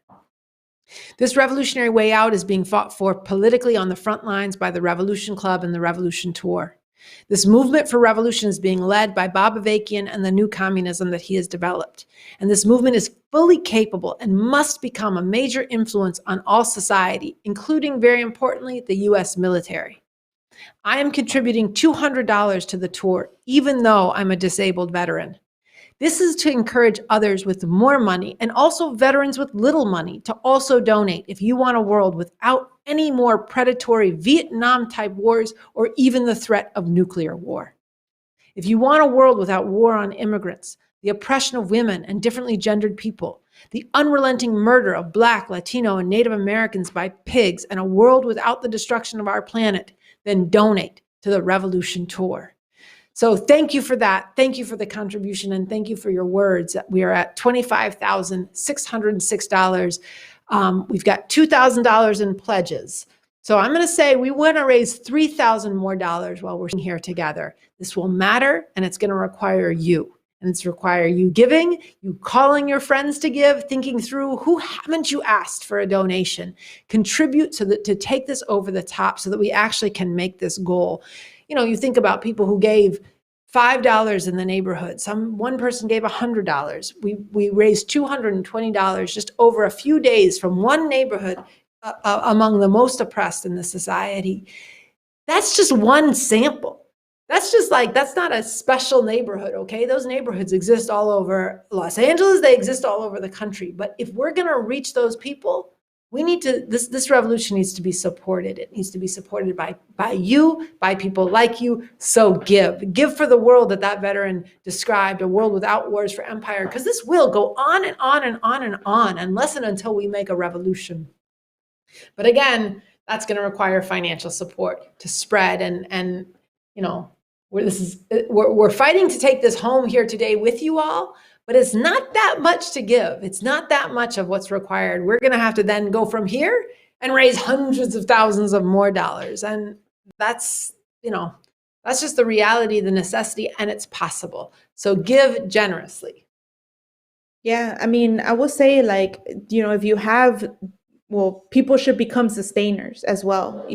It's not just a one-time off thing that we're aiming to raise $30,000, where, this has to be, we've been in Los Angeles for a year now. Mm-hmm. It takes funds for housing, for transportation, for food, for the volunteers that, a lot of people, I'm based in LA, but still, I was raised in South Central, but I see a lot of my comrades that, have uprooted their lives from New York, from Chicago, from different parts of the country, have left their jobs, have left their lives behind, and have come and have been in Los Angeles for over a year now, and on a mission to actually, like, organize people around this revolution. And that's a huge, I mean, I feel like that's a huge sacrifice, the fact that we do have, these people here in Los Angeles right now really throwing in their all to really advance and to really bring forward people, and I think what you're saying about this small sample that's that came through in this neighborhood, and imagine that multiplying, mm-hmm.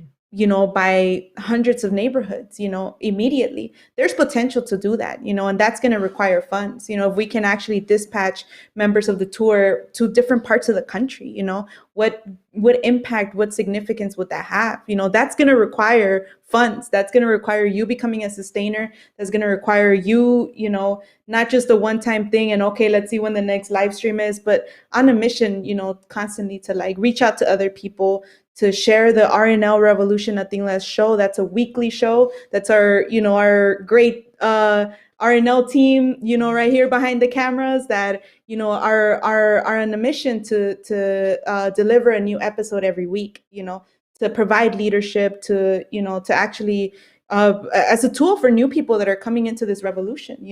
That's a very important and significant things that we do have, and that's a great thing to have on our side to bring forward all those people into this revolution. And so people should give, people should become sustainers. People, if all you can give a month is $5, if all you can give a month is $10, if you could give every month $1,000, that's very significant. That's very important.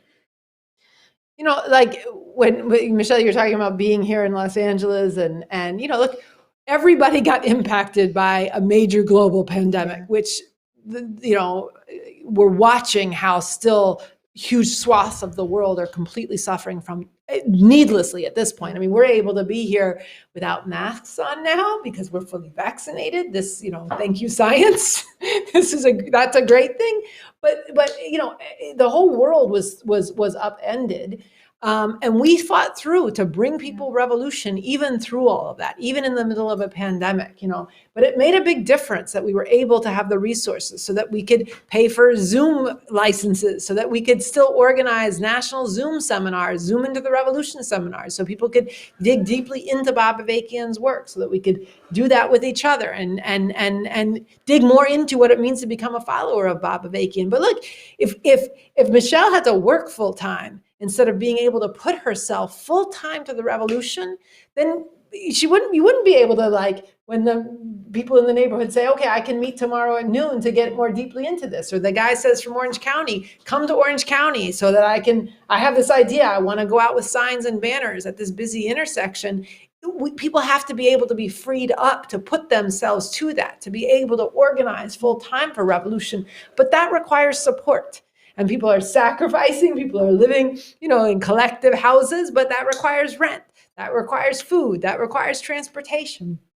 And this is what people should contribute to, so that the Revolution Tour can be sustained and so that it can spread and be built so that we can go bring forward more organizers for this revolution.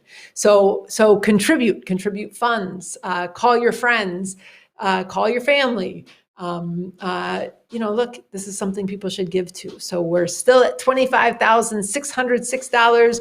I'm, hoping this number, the thermometer grows. If you're watching, if you've already contributed, then look, seriously, get on the phone with somebody right now and say, okay, this live stream is happening for the National Revolution Tour. I gave X amount and I want you to match what I gave because it matters. Tune in and listen to them for just a few minutes on what it is they're doing, what they're changing, the need and the basis for revolution for real, and how and why you can step into that and give to that so that humanity can live a whole different way. Just like, look, we live in the empire. That report back we saw from May 1st, it said on May 1st, we saw something that's not been seen in this country before.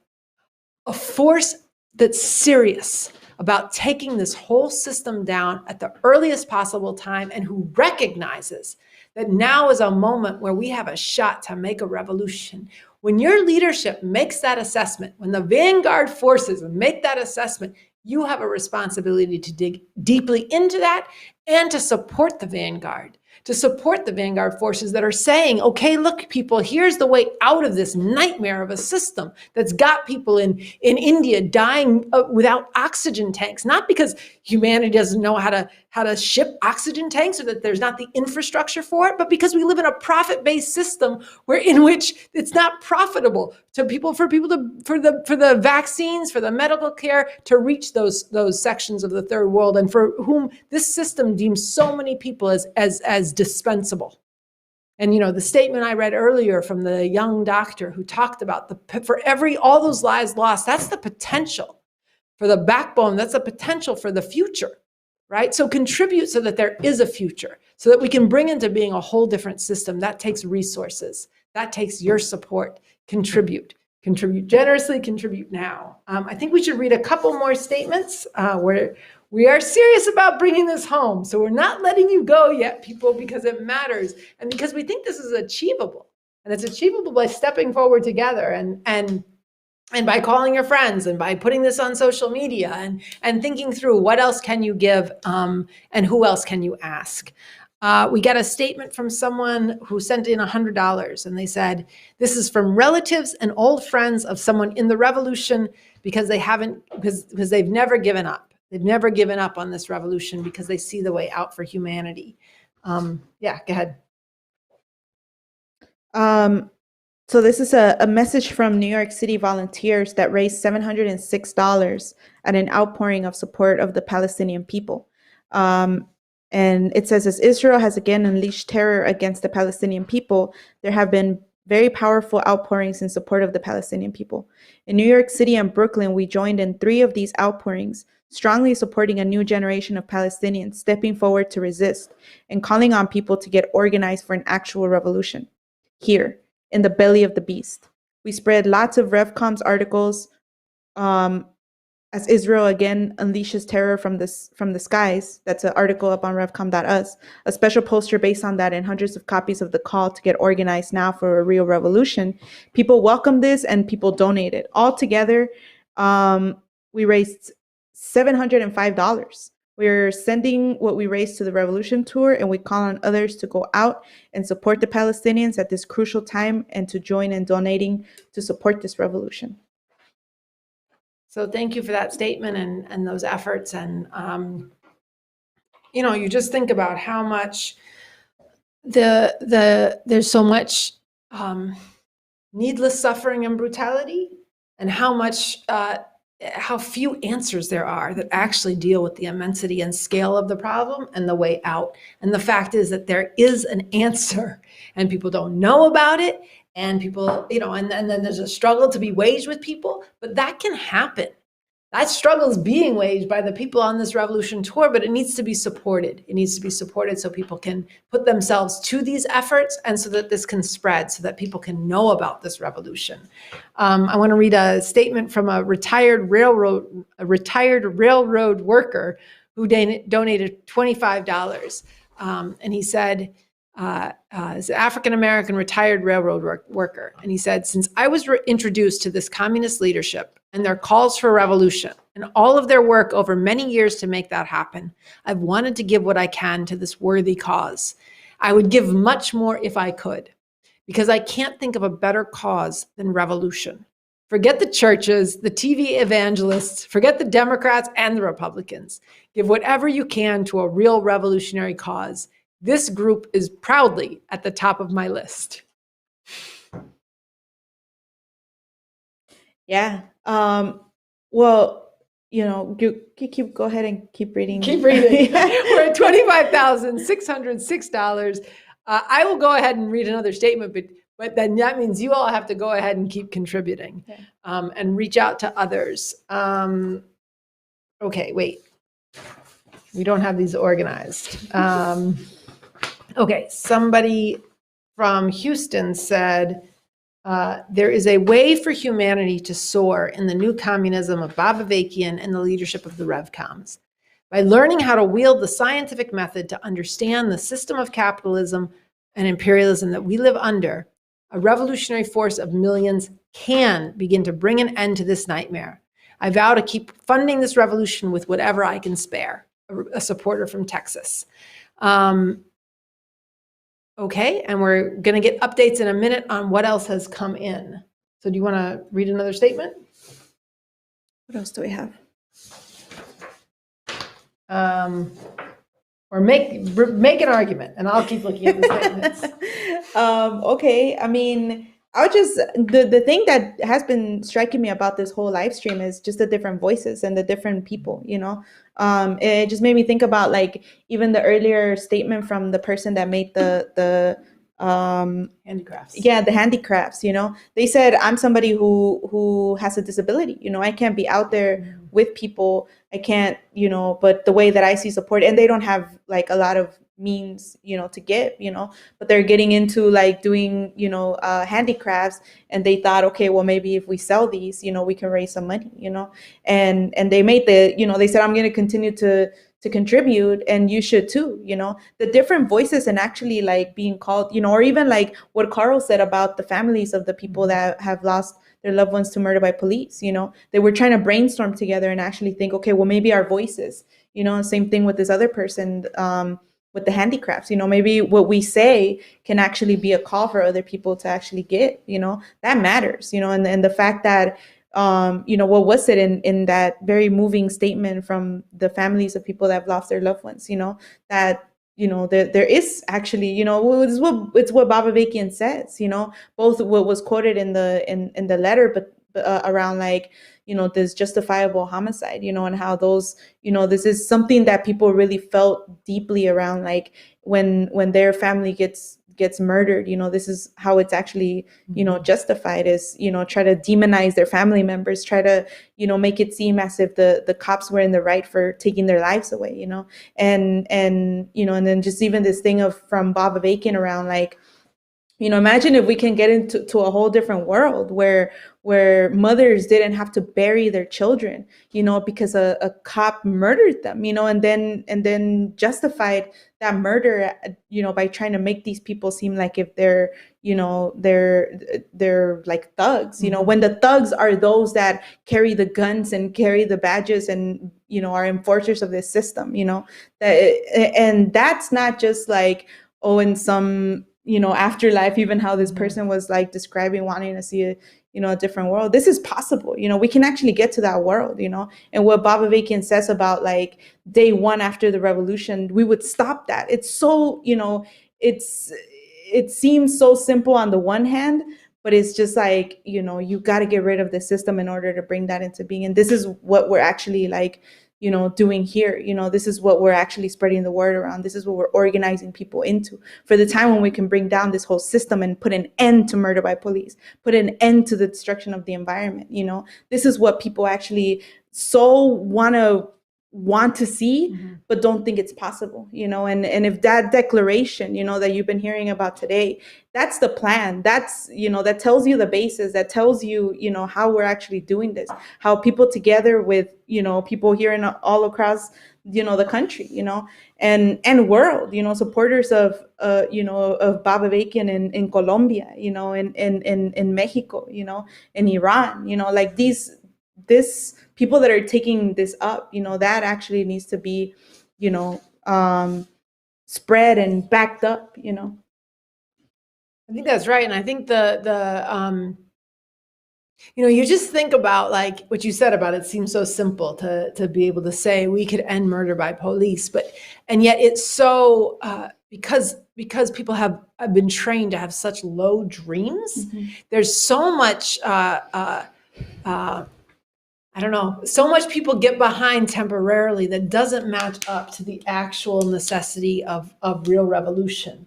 And that can be cracked because the system is in crisis. We're at $25,981. Okay, we're getting close, people. And I think we're going to get an update on where those contributions came from.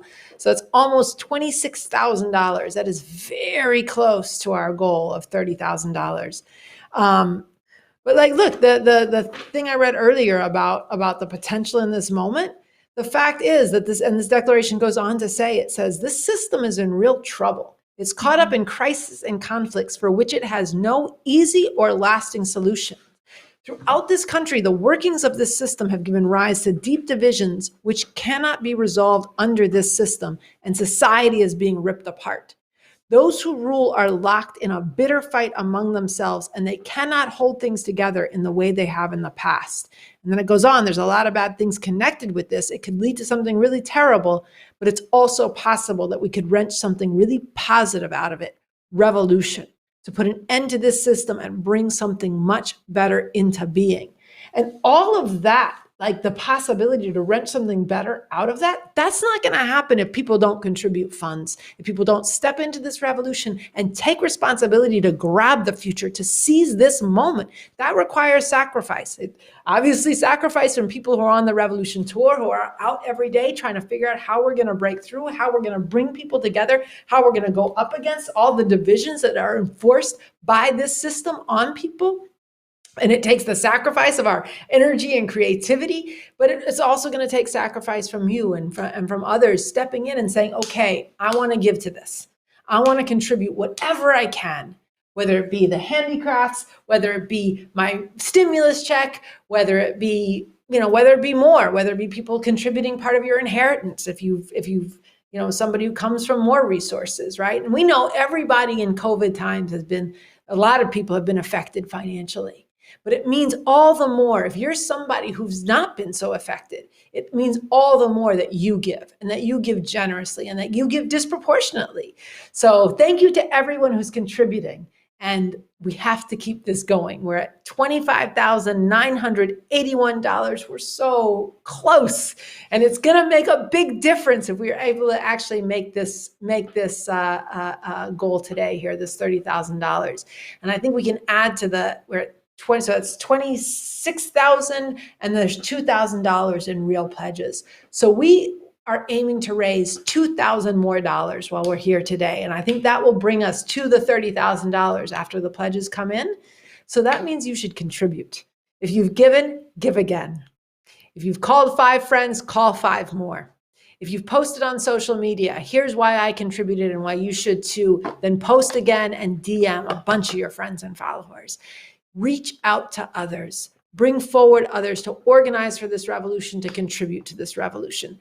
Text your friends. Call your friends. If someone said no, then call them back and ask them why they said no, and ask them to give again. Contribute, it matters. And I just wanted to read one other thing from this declaration. The short version ends with this statement.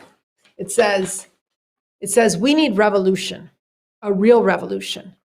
We cannot afford to waste these rare times and circumstances that could be ripened into a real chance to make revolution.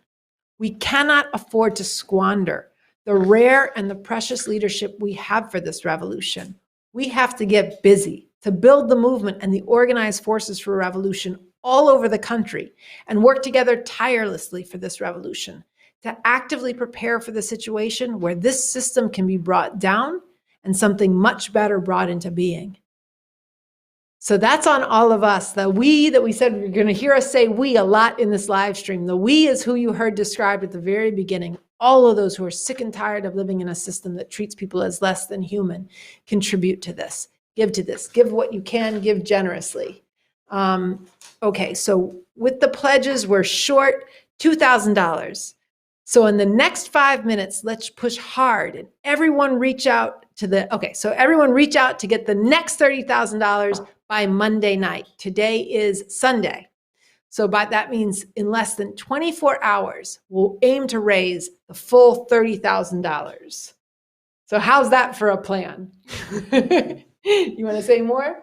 Yeah, no, I mean, I just think like, or if people can actually like, say, okay, I can give, or, or I can meet it, but look, there's many people, like I'm just thinking about what you're reading from the declaration, but then also like something so simple like picking up the phone. Look, we all have friends, we all have people that we know that we've talked about, different things about what's happening in the world and agonizing over these things, Yes, we have those friends that say, well, I don't care. Let's forget about them for now. Let's go to those that we've had discussions with that have said, okay, I'm tired of this, or what's going on here, or how do we imagine if we could do this, and let's call them, and just read from the declaration, and you can find that at revcom.us. From the declaration, let's just read to them. To everybody who can't stand this world the way it is, who is sick and tired of so many people being treated as less than human. Is that you? If it is, give $5, give $10, give $20, and actually, look, even if you can't walk all of this through with them, send them this live stream, send them the RNL show, send them the declaration, on revcom.us, and make the case to them why they should give, and let them know about this that we're aiming to raise those 30,000 by Monday night, and then tell them to reach others. Yes, let's reach the 30,000 and let's go beyond, let's be on a mission to actually, to raise this money. It really does make a difference, and it really does matter.